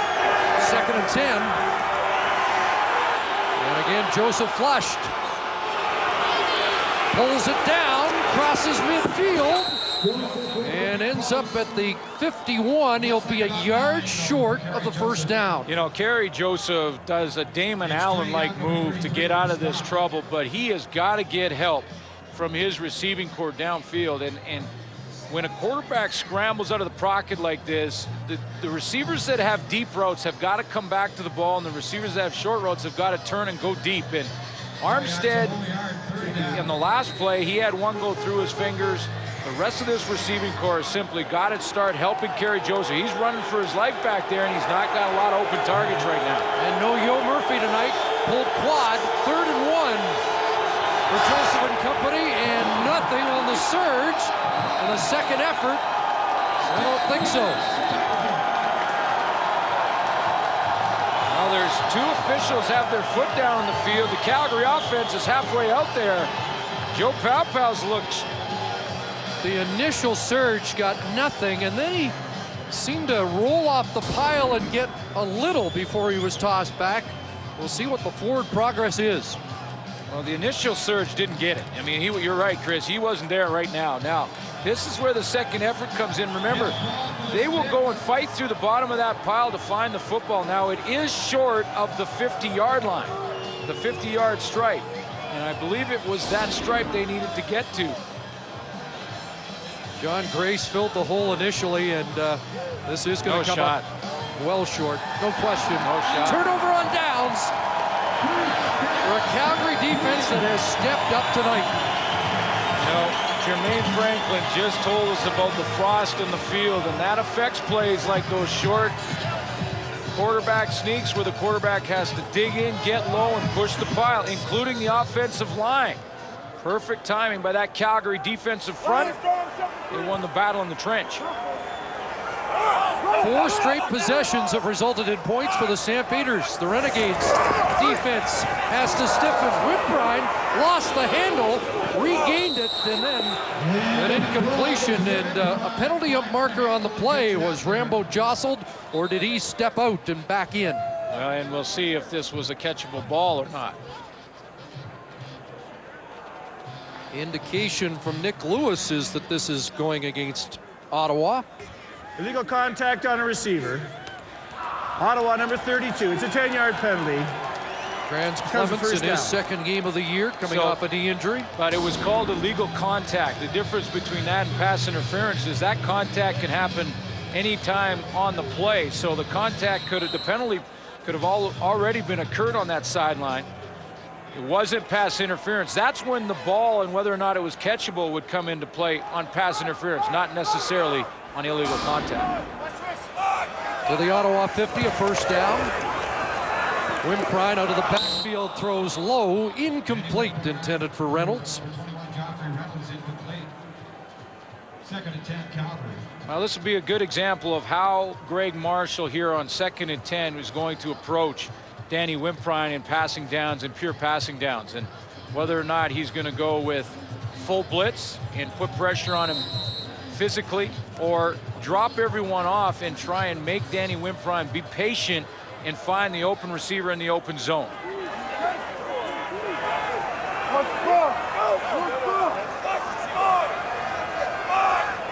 Second and 10. Wimprine pressured, and that ball caught. Nice catch, Nick Lewis. Steps out at the 42. He'll be short of the first down. Well, to answer the question, the Ottawa Renegades decided to show the blitz, get Danny Wimprine thinking about it, and then drop out of there and make him find the open zone. Now, he found the zone on the outside, and he found the right zone, but the throw forced Nick Lewis back a couple of yards short of the first down marker. Well, we mentioned that Sandro DeAngelis has hit 3 tonight. He is back in a groove. His last 7 misses have all come from outside 40, and this will be from 50 with Mike Juhas holding. And this one will be wide and brought out. Armstead trying to get by the first wave. Now it gets dangerous as Armstead turns it up across the 50 and jolted out at midfield. So they gamble with the 50-yarder, and a huge change of field position as Armstead brings it back. Tom Higgins gave his place kicker the green light from 50 out, and It is unsuccessful and a big return for Jason Armstead. Well, you're going to see one of the great blocks by maybe the best special teams player in the game right now, right here in the middle of your screen. Kyrie Hebert on Randy Chevrier. That gets Jason Armstead started. Talked about all of Hebert's tackles. It's a big block. Randy Chevrier's ears ringing, and Kerry Joseph, another carry, steps out after 7, just ahead of Brian Clark. And Kerry Joseph looks like he's trying to put the Renegades offense on his back again. Yeah, he needs some help from the receiving core. And, you know, I go back to the decision to kick that field goal for the Calgary Stampeders. And Tom Higgins' choice there is interesting. And I'll put it this way. In wet field conditions or frosty field conditions like tonight, kickers will hesitate. From long distance, it makes it that much more difficult. The punt there and putting your defense on the field may have been the better choice. 6 for Joseph, 2nd and 4. In tights. And they faked the option, and now he goes to throw. Corey Hathaway has it. The kid from Lethbridge down the sidelines to the 15. It's number 33, the fullback, Corey Hathaway. Corey Hathaway with tremendous concentration, a perfectly executed play. They run it like option, but then watch how Kerry Joseph will bubble back to set up this long throw to the backside. And Corey Hathaway right down the sideline is working on the DB. And he got behind Shane Walton. Nice innovative play call, though, because it did look like the quarterback option they run so often. Again, out of the tight end formation. First down, Joseph looking into the end zone. Woodcock, touchdown. Pat Woodcock, his first reception of the night. What a throw from Kerry Joseph to drop that baby up over the shoulder of Pat Woodcock and put it where only he could catch it. Pretty good coverage. Woodcock's going for the back corner of the end zone, and he's got the one-on-one on George White. That ball has to be perfect, folks, because White is in the trail position, and he has to drop it up over the shoulder of White into the hands of Pat Woodcock. Perfect throw. They nail the convert, and this game is tied. Remember, Ottawa missed the convert on the first touchdown, or they'd have the lead. But Pat Woodcock has his second touchdown catch of the year, and we said the other receivers have to step up without Yo Murphy tonight. Yeah, and this is a call by Joe Paopao based on his film study to get the receivers to the outside to run the shallow route, so he knows that he's got the one-on-one on Woodcock and on linebacker George White, who is often asked to go and cover some of the fastest receivers in the league at slot back. What a throw from Kerry Joseph. And what an interesting night as this thing goes back and forth. Well, it's easy to sit up here and second guess after decisions are made, but when Tom Higgins lined up for that field goal, you've got to wonder, you punt that football into the corner and you put your defense, who were playing pretty well tonight, on the field in what conditions. And it's easy to say once you see the return and it turns into a touchdown, but even when he sent them out there, I felt that was an interesting choice. They won field position with the turnover on downs, but gave it back, and Ottawa capitalizes. Now Terrence Wilkins shakes a couple tackles. Wilkins has been dangerous, but drops the ball. Who's on it? A pile up inside the 35, and the Stampeders appear to have gotten back on it. It looks like Nick Lewis does save the day for the Stamps. It was Dave Donaldson, number 37, who strips the football from Terrence Wilkins. Wilkins has it now. It wasn't there. It's the next one right here. Number 37 steps out right there with the right arm. The ball is out now, and then brings him down. And the scramble is on, but you're right, Nick Lewis, great hustle on the backside to keep possession. Just getting ahead of Kuroga to keep the ball in Calgary hands. Reynolds, this time snuffed right at the line of scrimmage. Remember how the cutback lanes were open early on for Joffrey Reynolds. This time Kai Ellis decides, okay, I've seen this movie before, and I know how it ends. So as Reynolds tries to get that cutback lane, watch the backside pursuit and the adjustment that Kai Ellis makes along with from the outside. He gets a little help from Quincy Coleman. Big defensive play by Kai Ellis. Loss of 1, 2nd and 11 for Wimprine and company from the 35. Good protection, and that ball knocked down, incomplete. Yeah, there was a mistake by the receivers for the Calgary Stampeders on that play because they had 2 in the same soda bottle. And you're going to see Jermaine Copeland here. Here's a nice look at it. Copeland goes inside, and then Dickerson, see, that's a mistake. You don't have 2 red jerseys in the same Coke bottle, or else it's pretty easy to cover. One guy can cover 2. And then the play fizzles.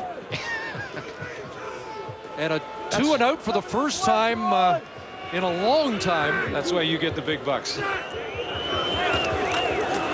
the Renegades defense. They're on Coleman back.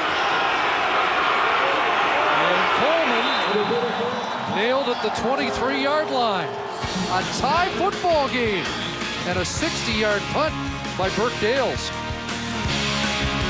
Out of Concordia, it has been steadily improving this year. A good 60-yard punt. And the Renegades, after that scoring march, get the ball back again at their own 23. A 4-receiver set. Armstead, the hit screen, and that is broken up immediately by Ben Kelly. Back in the lineup for the injured Joey Bose. A reminder that coming up in the 4th quarter, you can cast your vote for the player of the game. Brought to you by Rogers, your world right now. Kerry Joseph may get some votes if the Ottawa Renegades can win this one as he tries to calm down a teammate.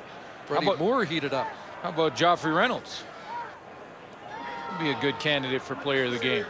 Well over 100 yards. He was certainly the player of the first half.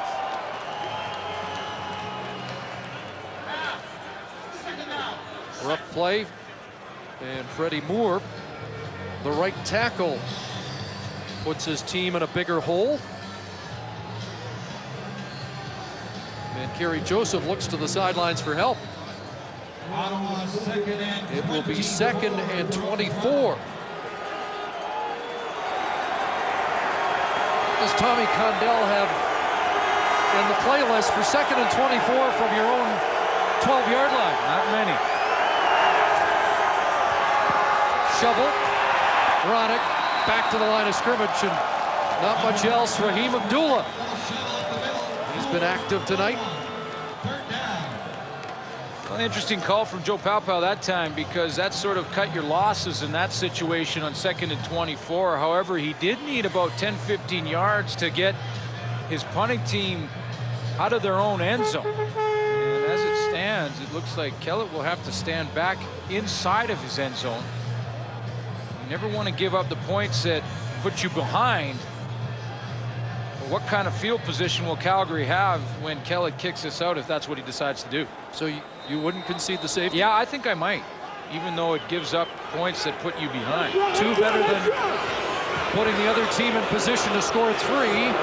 That is what Kellett will do. And a lot of that's on Freddie Moore's shoulders. They probably won one that never wanted to give you points.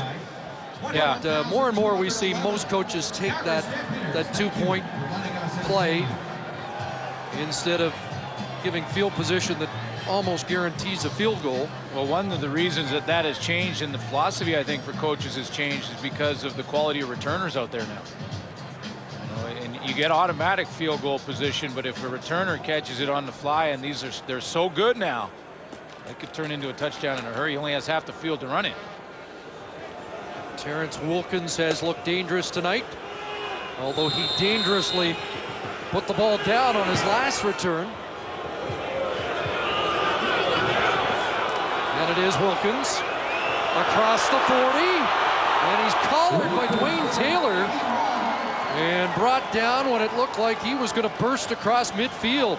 Well, he really had a seam, because I thought this baby may go the distance, because Terrence Wilkins got a great seam right here. Look at the blocking he has in front of him until Taylor right there with the right arm.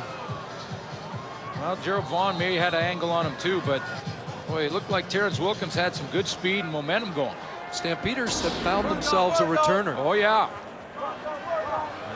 We're going to hear a lot of Terrence Wilkins as this season goes on.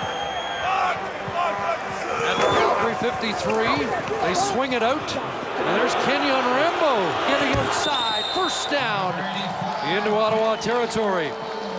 See how strong Nick Lewis is. Kenyon Rambo catches his baby just in front of Nick Lewis. And with one arm, Nick Lewis makes a key block. It's going to happen to the right of your screen. And here comes the throw. Now watch it. One left hand, and I believe it was Deshaun Austin. Look at that. That's how strong Nick Lewis is. Just use his left hand. He kind of forearmed Deshaun Austin, and down he went. Now Reynolds inside. A couple tough yards. Ray Jacobs there. It'll be interesting to see now what Tom Higgins does. If he can't convert on this second down opportunity, does he go for a field goal here or punt it this time? Yeah, you're back in that same territory that pending the yardage on the next play, it would be in the neighborhood of 50 again. And the Renegades want to turn the heat up on Windbrine. 2nd and 8. Give it to Reynolds. And Reynolds driving to the 37, but he'll be short of the first down, but maybe improving the case for a field goal. Yeah, DeAngelis. That may have been the 4 or 5 yards that turned the tide. Now you got to also consider this when you think about the decision that Tom Higgins made earlier and the one he's making right now. Sandro DeAngelis is a confident kicker. As young as he is, he's very confident. And oftentimes the coaches will go and ask the kicker, do you feel good from this range in these conditions? And I'm almost certain Sandro DeAngelis would say, you better believe it, put me in there, coach. Remember, though, in recent weeks now, he's missed 8 outside 40. This from 45. And this one is good, his 4th of the night. And it's now a 5-point lead for the Stamps. 2:35 remaining in the 3rd quarter on Wendy's CFL Live. That one worked for him. I still don't like it. You'd rather play the field position game. I would still play the field position game, but it worked for him that time. He got the 3 points. Ottawa from the 35 with a flag down. And Joseph slides underneath Brian Clark.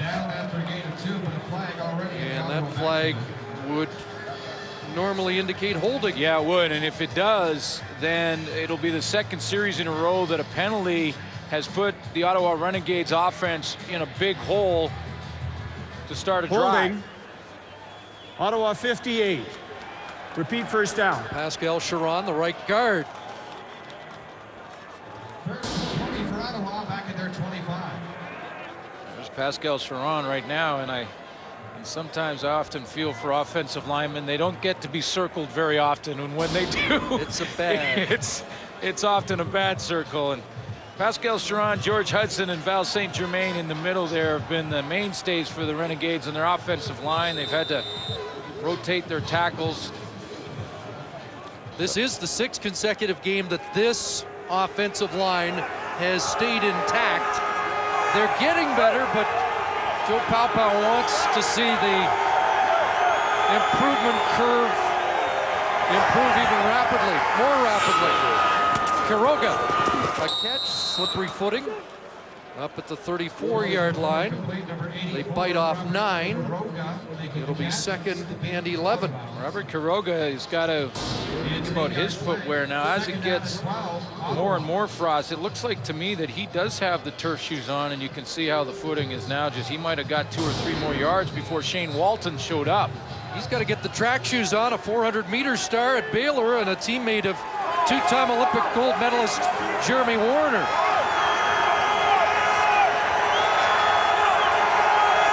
Second and 11. 4-man rush out of the backfield. run. And Brian Clark is there to drill him back. Short of the first down. Clark, the man who was victimized on a couple of long Ronick runs in their first meeting.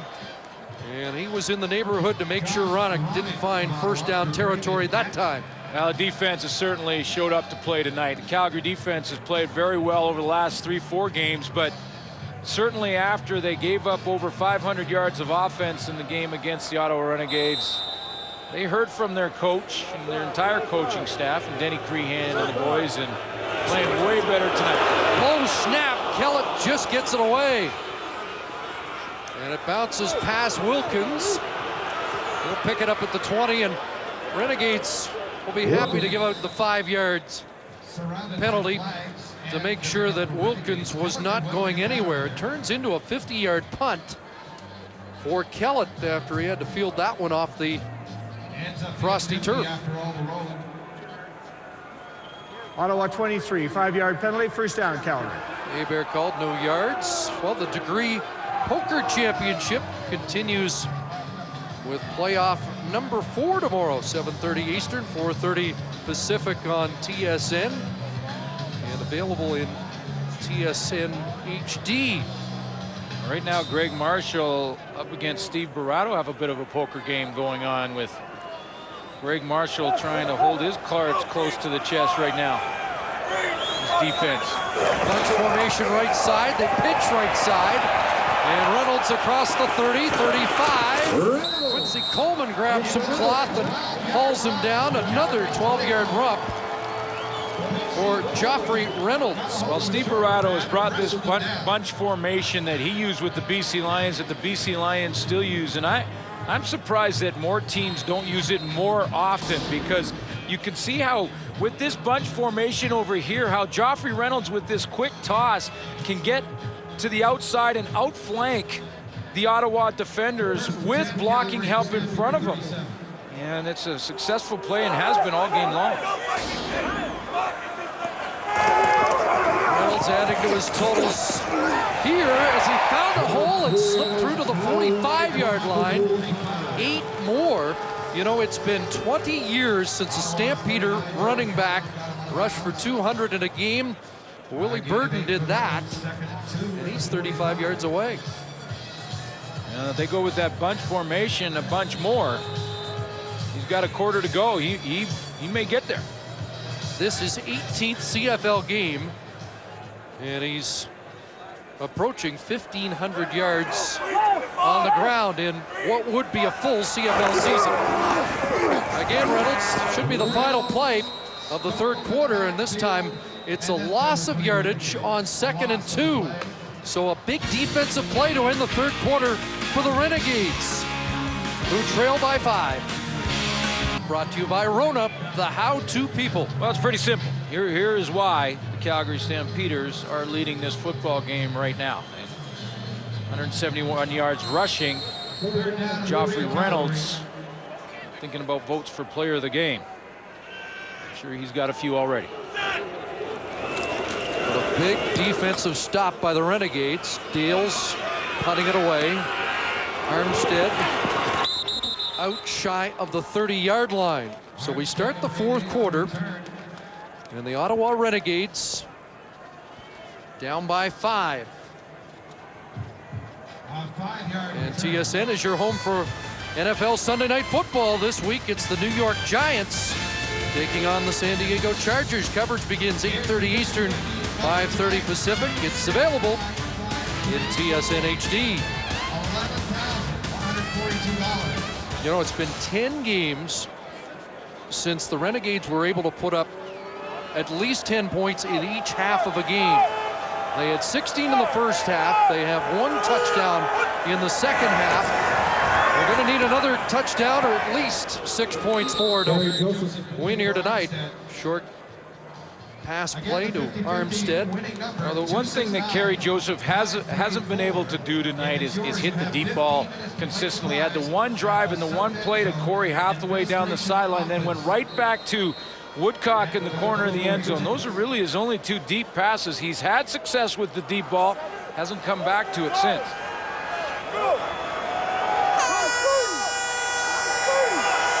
2nd and 8. Three-man rush. Joseph has to take off. He's over the line of scrimmage when he threw that. Incomplete. And there is a flag to indicate that Joseph lost his way on the field there. He was still looking to pass when he was 2 yards past the line of scrimmage. Yeah, but see, this is what I'm talking about with Kerry Joseph, Chris, and this is the frustration in Joe Palpau when his quarterback has a nice running lane. There's going to be a lane open up to this side, and Joseph has lots of time to find a receiver. Pass. Ottawa number Watch 4. him step up. Now, he's got all kinds of time. Now, where is an open receiver for Kerry Joseph? And finally, he just has to throw it in desperation. He's already over the line of scrimmage. And a bad play could have been worse. He almost threw that into the hands of John Grace. Yeah, and the thing about that for Kerry Joseph is that with the play taking that long to develop, a receiver has got to get open. You can't cover that long. Kellett, big kick. Wilkins back at his 20 to flag that down, but big return. Terrence Wilkins tripped up as he crossed the 45. Matt Kirk upending him after a 29-yard return. And Gesser, if Henry Burris is number 1, they're into number 3, Denny Wimprine, and he's got them in the lead. Yeah, full credit to the Calgary Stampeders to have the lead right now, and if they can hang on, what a win this would be for them. They move into a tie with the Edmonton Eskimos for 2nd place in the West Division with essentially their 3rd-team quarterback, a defense that has had to make changes every game in the secondary, and yet the Calgary Stampeders are finding a way to get on a roll here. They've got good field position after the Kai Ellis penalty. Yes, Kai Ellis had a roughing penalty. They tack on 15 more, so they start on the Ottawa side of the field, but Wimprine in trouble, escapes twice, and finally hits the deck behind the line of scrimmage, but it could have been worse, and it's the first sack of the game for the Renegades. Footing becoming a bit of a problem for defenders out there, and Jerome Haywood was trying to put the brakes on as Wimprine stepped up in that pocket.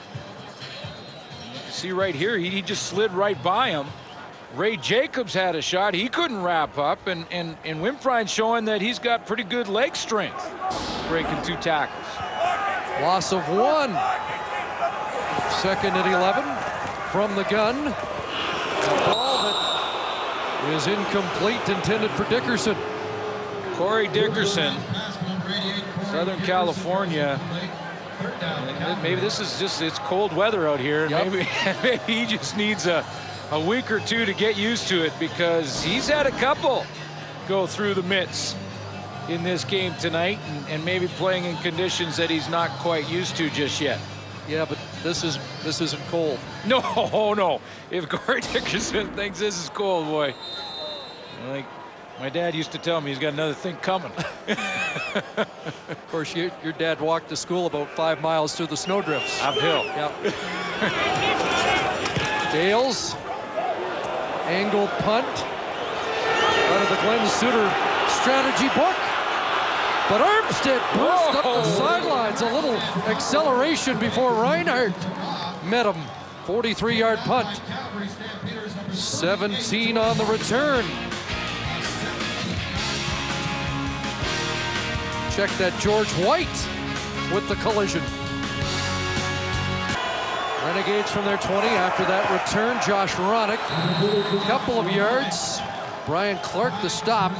Renegades could have had better field position or maybe a touchdown on the board if not for George White on the Armstead return. There was one Calgary Stampeder that could make this tackle, and that's George White working on Gerald Vaughn right here. If he doesn't make this play, Jason Armstead scores a touchdown. That's a play that won't be in the paper, that won't be in the stats, but that may be the biggest play of the game for Calgary if they hang on and win. White is active as defensive player as there's been in the league this year. 2nd and 8. Armstead underneath. And he'll be met by 3 Stampeders. Scott Coe was there. John Grace in the neighborhood, and he wasn't going to get to the first down stick. Check that, David Azzi with the catch. And the colorful Calgary linebacker prevents a first down and forces a kicking situation for the Renegades. You know, it's fun to watch a couple guys like George White and Kyrie Zeber, special teams work that they've been doing tonight. And I can't emphasize enough the play by George White there for the Calgary Stampeders, especially considering it turns into a 2-and-out by their defense. Kellett, line drive, Wilkins fielding it at the 40. And Wilkins seems to get positive returns every time. And that's another huge special teams play by Terrence Wilkins. You know why? If he doesn't catch that football, that thing skids along this frozen turf for another 30-40 yards, and that wasn't an easy catch. That's what Matt Kellett was trying to do, punt the ball away from him to the wide field, which is risky because it's open area. But if that ball touches the ground and goes, it may go another 30-40 yards of field position. Terrence Wilkins, just by catching it, makes a huge play on the teams.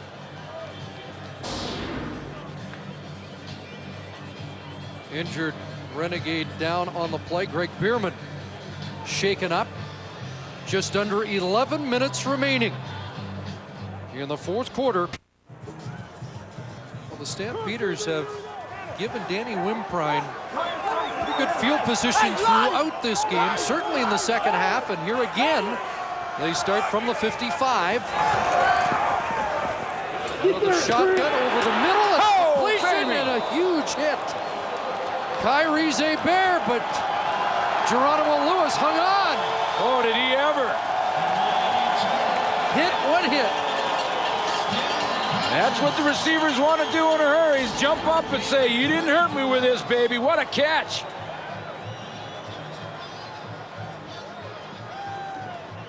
Kyrie Zeber. Nice throw.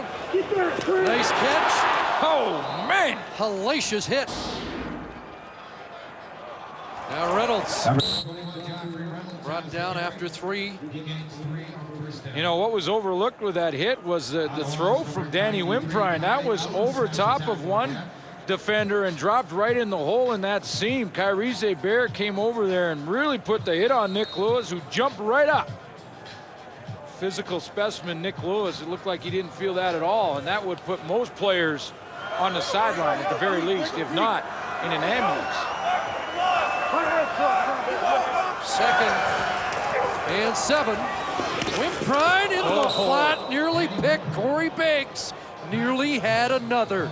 He already has his 8th of the year tonight and a touchdown, and he nearly poached again on another young quarterback. Well, and Corey Banks may have had touchdown number 2 in this football game. Very similar play to the Jason Gesser interception, the jump that Corey Banks made. He cut underneath Nick Lewis, the intended target, and I think Lewis may have reached back and just pulled that football out of there. Sandro DeAngelis back in. This from just outside 40. Trying to put the Stamps 8 points up.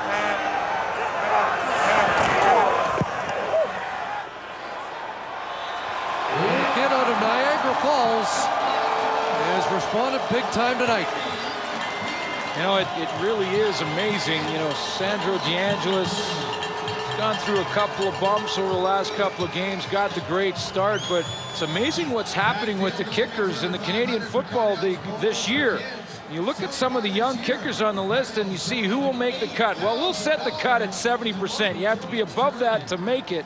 And right now, Borum, Duval, DeAngelis, and Prefontaine in Toronto would be the only kickers in kicking percentage to make that. The veterans below, with almost 800 games combined, would not make the cut. They're struggling, or have had their moments struggling this season. Very interesting in the Canadian Football League this year. We understand Sean Fleming's going to get a chance to get his percentage up when the Eskimos play the Lions. There's Hathaway climbing a ladder to pull that down. Short gain, however, upended by John Grace. You know, there's a pretty healthy competition among those linebackers. I asked Scott Coe about who grades out the best. I mean, we see these big plays, the touchdowns, and Coe kind of in a frustrated but in admiration said, you know, every week Grace is the guy who scores the most points in their defensive setup. 2nd and 8. Joseph throws low, incomplete. And David Azzi, the intended receiver, it's a 2 and out. Well, you know, it's interesting because you would think that maybe Raheem Abdullah in that defense, but certainly one of the 4 linebackers will be the nominee for outstanding defensive player for the Calgary Stampeders. John Grace, you mentioned, grades out the best. He's made big plays. Brian Clark has done that. I think I would still vote for George White. And just because George White is asked to do so many difficult things in his position, including covering fast receivers. Matt Kellett, another big punt. Let's see what Wilkins does with this. Terrence Wilkins. Taken down. Is that a bear again? Yeah. Oh, Kai Ellis. Oh, it was Ellis. Up at the 40. 23-yard return. Late, Jason Gesser out of this game in the first half. Quarterback sneak, got twisted around, and we heard Tom Higgins speculate that they were concerned it might be a broken leg or broken ankle. He is on the sidelines now, watching his young counterpart, Danny Wimprine. It's his game to win.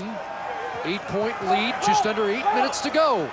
At the 40-yard line, they toss to Reynolds, and Joffrey Reynolds dropped for a big loss back at the 31. Well, this put Danny Wimprine in a tough situation. Jason Gesser, early on, if you're just joining us, this is how he was hurt. It was a simple quarterback sneak, and this happens more than people think. That in what seems to be a simple play, you get in the bottom of that pile, and there's where he was injured. Now you have Henry Burris on the sideline for what they're thinking should be about 4 more weeks. And it poses the question, what do the Calgary Stampeders do heading into next week to find maybe another quarterback, and Kahari Jones' name maybe comes up? It's an interesting possibility. Wimprine had a little footing trouble, and now he's got problems he gets out of. Dickerson! And that ball, is it dropped? They're going to confer. He caught the ball and then took a jolt and fumbled it out of bounds. Is it a catch and a fumble? Wow, this will be very interesting to see how they rule this. It'll be a first down. Think about Milt Stegall and Eddie Davis on a play where he was on his back and the ball was pulled out and ruled incomplete. No catch. And they're ruling this the same way. Let's take another look at it for you. 3rd down. Corey Dickerson has got to have control when he hits the ground. And right now, the opinion of the officials, they said he didn't have control. I don't know. Well, that's not control. No, you're right. You know what? As he was going down, he started to lose the hand. It was sliding out the back of his hands. He did not have complete control, and you can't get control once you're down. That would have been a huge play. A first down at midfield. Instead, 3rd down, Karan Coleman in. And Ottawa gets their hands on the ball and should get better field position than they've had most of the second half. But Coleman made that interesting and took the bounce, and a 4-yard return after a 40-yard punt. So the Renegades down by 8. Have the football. Well, the Renegades in the last 3 offensive series, Kerry Joseph has gone with a quick screen or hit screen to start the series, and the Calgary defense has smothered it, putting Joseph in 2nd and long. And 3 straight 2 and outs as this offense has gone cold again, and it's the story of the season. Flashes, and then suddenly it just goes dry. Kerry may have to take off again, as he does this time. Contained by George White. That ball came loose. The whistle go. They're ruling him down after a gain of 2 to 3. George White, again, the first guy to make contact. He gets over there. Now, does this ball come out before Kerry Joseph hits the ground? He's got it right now. They're ruling him down because he was lying on George White, who was on the ground at the time. George White is down. And Joseph was on top of White.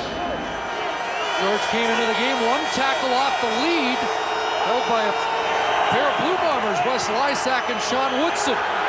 Joseph flushed. Now throws over the middle, incomplete. Intended for Pat Woodcock. And some late flags. And Joseph was over the line of scrimmage again. That will be one of the calls. Is that the only call? Illegal pass. Ottawa number 4. Penalties decline. 3rd down. Another 2 and out, 4th straight for Joe Paupau's offense.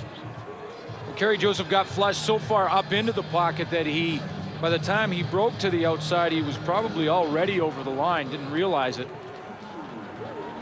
But a good call by Calgary Stampeders to decline the penalty. Force the kick and turn the ball over. Well, it's had a few good punts in this 4th quarter. This one not as deep. And Wilkins up near the 40-yard line. 5 minutes, 4 seconds remaining here in the 4th quarter.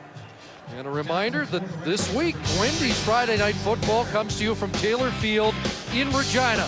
The Rough Riders playing host to the Argonauts. Coverage begins with a pregame show at 8:30 Eastern, 5:30 Pacific on TSN, available in TSN HD. Looking forward to that matchup. The Eastern Division leading Argos at 7-4, and the surging Saskatchewan Roughriders at 6-6. Well, they need to win to keep pace with the Calgary Stampeders. Trying to go to 7-6 tonight. Reynolds up the middle for 5. Well, Joffrey Reynolds. His totals pulled back there on that 9-yard loss, and nevertheless, still one of the biggest nights of the year. And you mentioned the 200-yard game within reach. But the Ottawa Renegades have played better against the run in the second half. Yes, he was a 113 after 30 minutes of football. Bryan looking for Nick Lewis, and he breaks a tackle, gets the first down.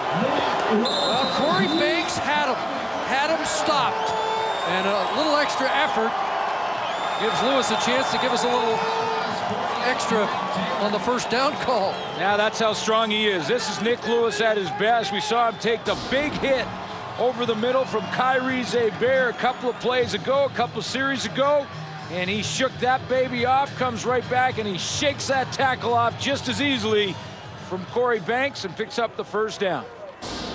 He is a physical specimen. 37 yards away from 1,000 on the year, a first down. Wimprine delivering incomplete. And that pass intended for Raymond Alberta's Brett Ralph. You know, for the Calgary Stampeders, Nick Lewis, that's something that Nick Lewis, you can't coach that part. You know, you can coach the pattern, you coach the route, you coach the throw, you coach the scheme, and then you give the ball to Nick Lewis, and then Nick Lewis gets it on his own, and he can't coach that. But that's the beauty of having a receiving core as strong as Tom Higgins has here in Calgary with Copeland, Jenkins, Lewis, and Rambo. They're coming together. At the super slots. 2nd and 10, Wimprine hit as he delivered, and that duck whacks out of bounds at the Calgary bench. Matt Kirk turned up the heat. You know, in comparison, and you know, you look at some of these receivers for the Ottawa Renegades who are, yes, they're young and they're new to the league. Ron Coleman and Kuroga, and you look at some of these guys, and it's tough to criticize them because they're so new to the game. But Kerry Joseph just does not have the weapons that some quarterbacks have to go to, including Danny Wimprine tonight. Dales the high punt, not deep. Armstead fields it on the run at the 20, drops the ball. Scott Nybert's got it. Calgary with the recovery as Armstead coughs it up. Anthony Cornelius, a backup linebacker put on the roster for this game, makes the play for the Calgary Stampeders on the coverage teams. Here he comes. Cornelius Anthony, I should say, with a big play. He makes a hit, and the perfect timing on Jason Armstead. And Dybert there to pick up the loose change. 3 minutes left. And now the Stampeders can add a little insurance to this 8-point lead. Nice fake. Wimprine inside the 5. Touchdown, Jermaine Copeland.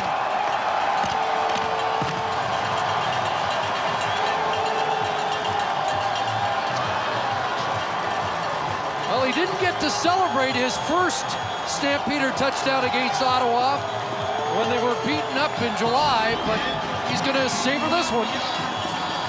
Well, he finds the open area, and usually at this point in the field, the Ottawa Renegades will go to pressure and send the blitz. They don't in this case. Copeland finds the open area in the zone and then ran 30 yards to celebrate in the back of the end zone. Celebrating the first CFL touchdown pass thrown by Danny Wimprine. DeAngelis the extra point. It's a 15-point Calgary lead. Calgary Stampeders 48, the Ottawa Renegades Stamps 23. looking for their third straight win. And the Renegades in danger of losing number 5 in a row. Down catch of the year for Jermaine Copeland. We've been introduced to Buck Pierce this year. Tonight, the introductions to Danny Wimprine, who has Calgary up by 15. Armstead, who coughed up the ball, trying to atone. He's brought down at the 33. Let's take another look at the Jermaine Copeland touchdown catch. Pretty good timing from Wimprine right here as he gets outside and then throws this baby on time to Jermaine Copeland, who had just broken into the opening in that zone. And then this, I'm not sure on the choreography here, as Jermaine Copeland goes all the way to the back of the end zone, has everybody come back, and then they I think he just threw a grenade. They dive for cover. I'm not sure. Oh, yes. The king of the dance has changed it up on us. Well, there's 2:40 remaining, and the Renegades need to make something happen in a hurry. And again, another half that they've been held with less than 10 points. One major so far in the second half. Flags fly. Looks like Ottawa was offside as Marcus Howell's punished as that pass sailed over his head, incomplete. And Howell stays down. Well, I think Marcus Howell just relaxed on this, knowing it was overthrown, and took the hit anyway. Shane Walton playing that deep zone. He came across and followed through with the hit. Now, officials have said they're going to watch this because uncatchable passes doesn't necessarily mean you can have a free shot from the defensive backfield. The flags were thrown way earlier than this. They were thrown for offside, or illegal procedure, I should say, on the Ottawa Renegades, but I didn't see a flag thrown on the hit over the middle on Marcus Howell. Looks like Marcus is going to be okay. Well, that ball was so far overthrown, he just relaxed. I mean, you could see that he could tell he wasn't catching, so he just relaxes and looks at it, takes his mind off the... It turned his head away from Walt. That's right. Then got steamrolled.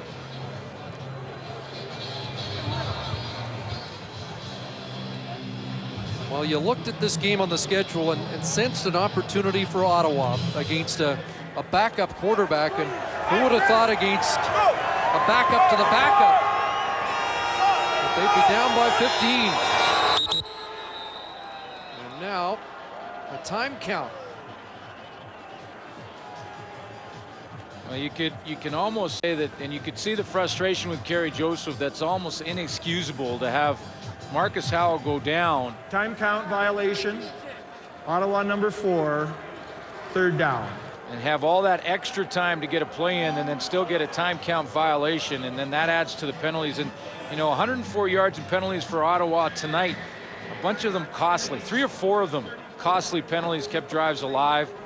Bad field position. They gave up 3 points at the end of the first half on an unnecessary roughness call. You know, and with just under 3 minutes, there's still time for Ottawa in this game.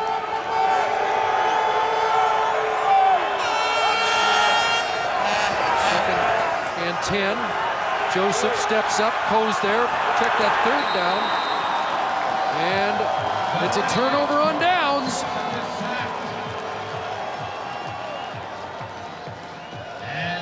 And another one of those active Calgary linebackers makes some noise. Well, the game story is brought to you by Sport Check, the power of sport. Corey Banks started things off pretty well for the Ottawa Renegades with an interception for a touchdown, his league-leading 8th. Jason Gesser was injured early on in the second quarter, but it has been Joffrey Reynolds, the offensive powerhouse for the Calgary Stampeders, and they've made the plays down the stretch. Woodbrine scrambling late into the huddle, makes the play call. Clock at 2:27. Reynolds against what would have to be a dispirited Ottawa defense at this point. Well, you mentioned the opportunity that the Ottawa Renegades had here tonight. A win put them in second place in the East, in control of their destiny, and ahead of the two teams, Calgary and Saskatchewan, right now, that would be looking at the crossover. Now a loss puts them in a huge hole, and Saskatchewan playing tomorrow night against the Toronto Argonauts with an opportunity to keep pace and jump way ahead of Ottawa in that crossover. Flag down, Reynolds with room to the end zone. Touchdown. However, it's called back. There's a holding call that'll wipe out that 22-yard run.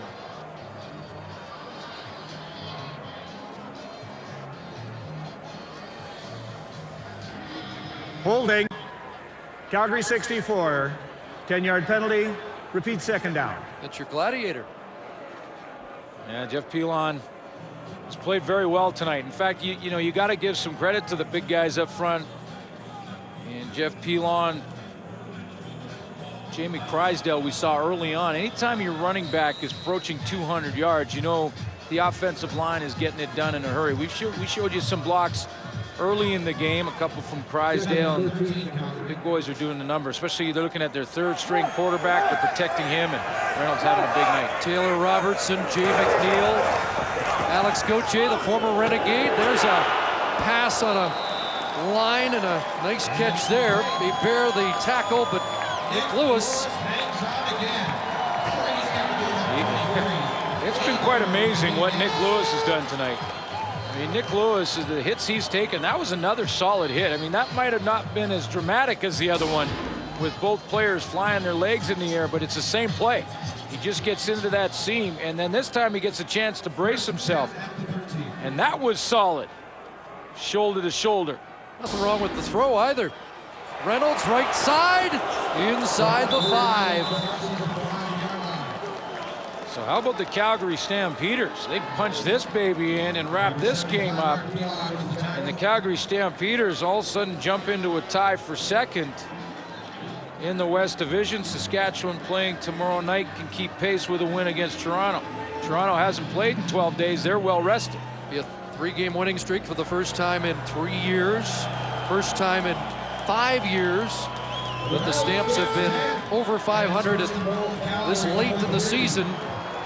Tom Higgins' crew starting to fulfill the expectations of the Stampeder faithful. And they're doing it right now without Henry Burris.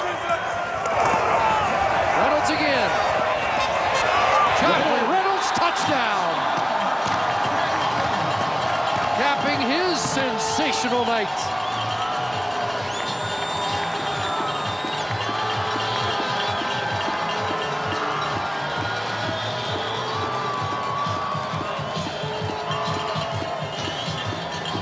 Chris, you mentioned it. Joe Paopao was concerned about the running game and about stopping Joffrey Reynolds. And the concern, as it turns out, well warranted, because Joffrey Reynolds has had himself some kind of game.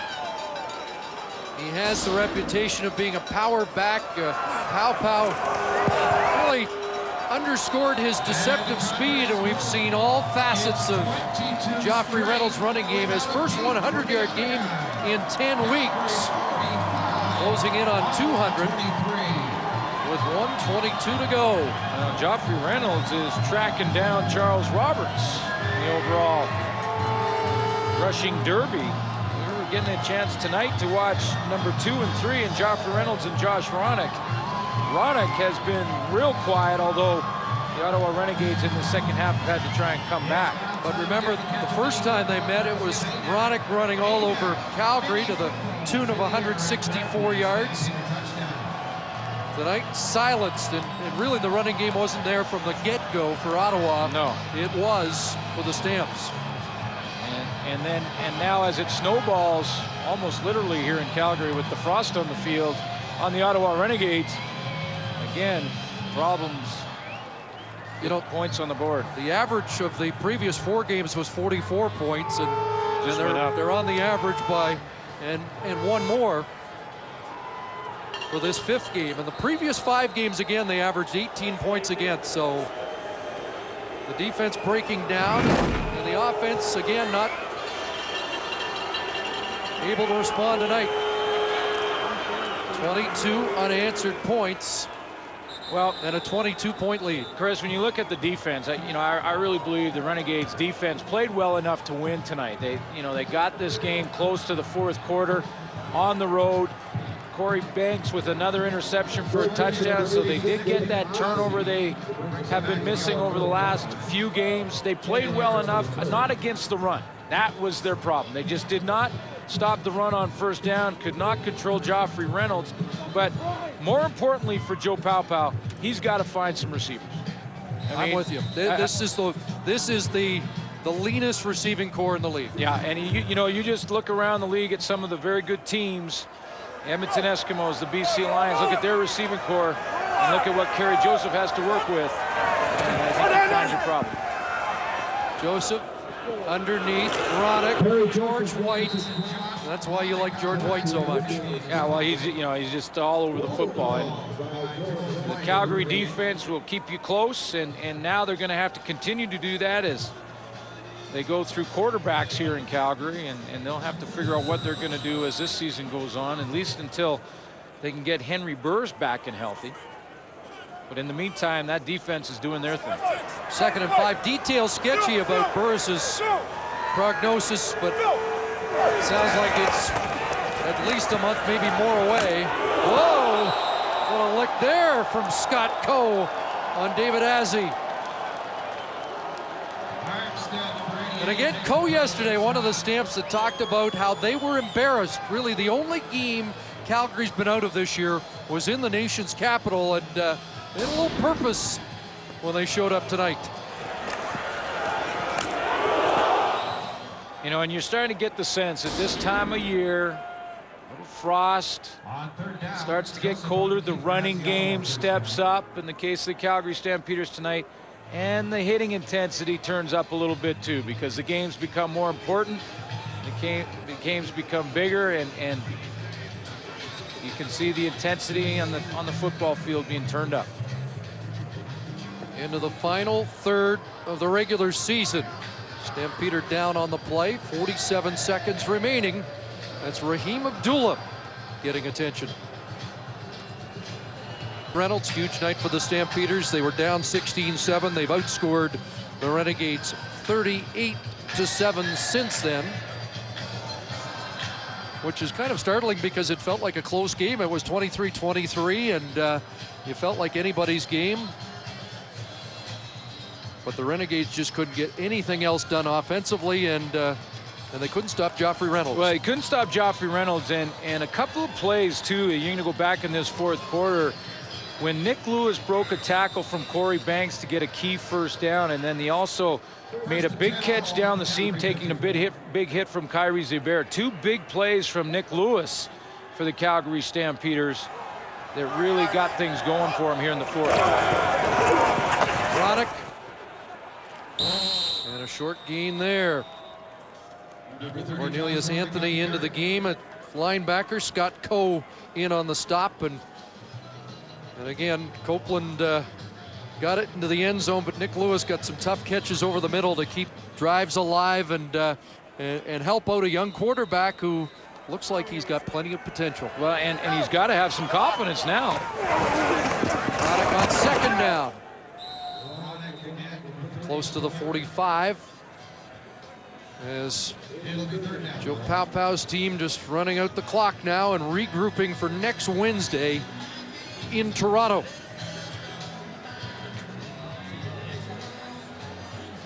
You know, when you look at Joe Paupau's football team, and they started great at that, coming out of the gate, 5-3.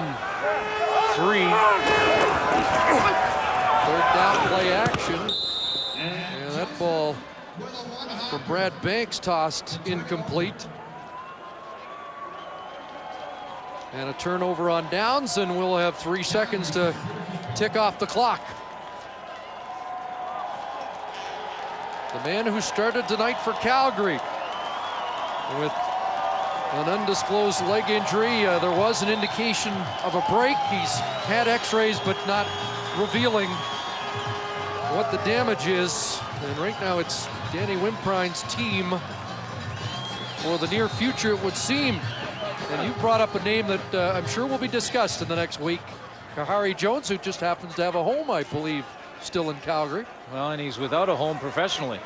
Just released by the Hamilton Tiger Cats.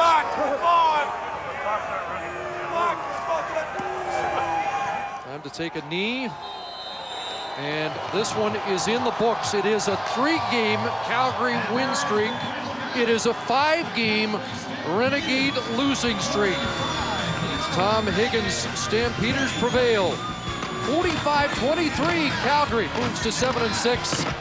Joe Paupau's team hurting again tonight. The CFL on TSN is brought to you by Wendy's, the official hamburger of the CFL. Do Wendy's, do what tastes right. By Rona, the how-to people. By Rogers Wireless, music phones, music features, live out loud. And by Molson Canadian. Time now for the TSN Turning Points. Remember, this game was tied 23-23 in the third quarter, but things started to go south for Ottawa. Like that fumble right there by Jason Armstead, recovered by the Stamps. Not too long after that, it was Jermaine Copeland into the end zone, and the Stamps rolled with 22 unanswered points to take this one. A cash donation will be made to the Canadian Coaches Association for the training and development of amateur coaches across Canada on behalf of TSN.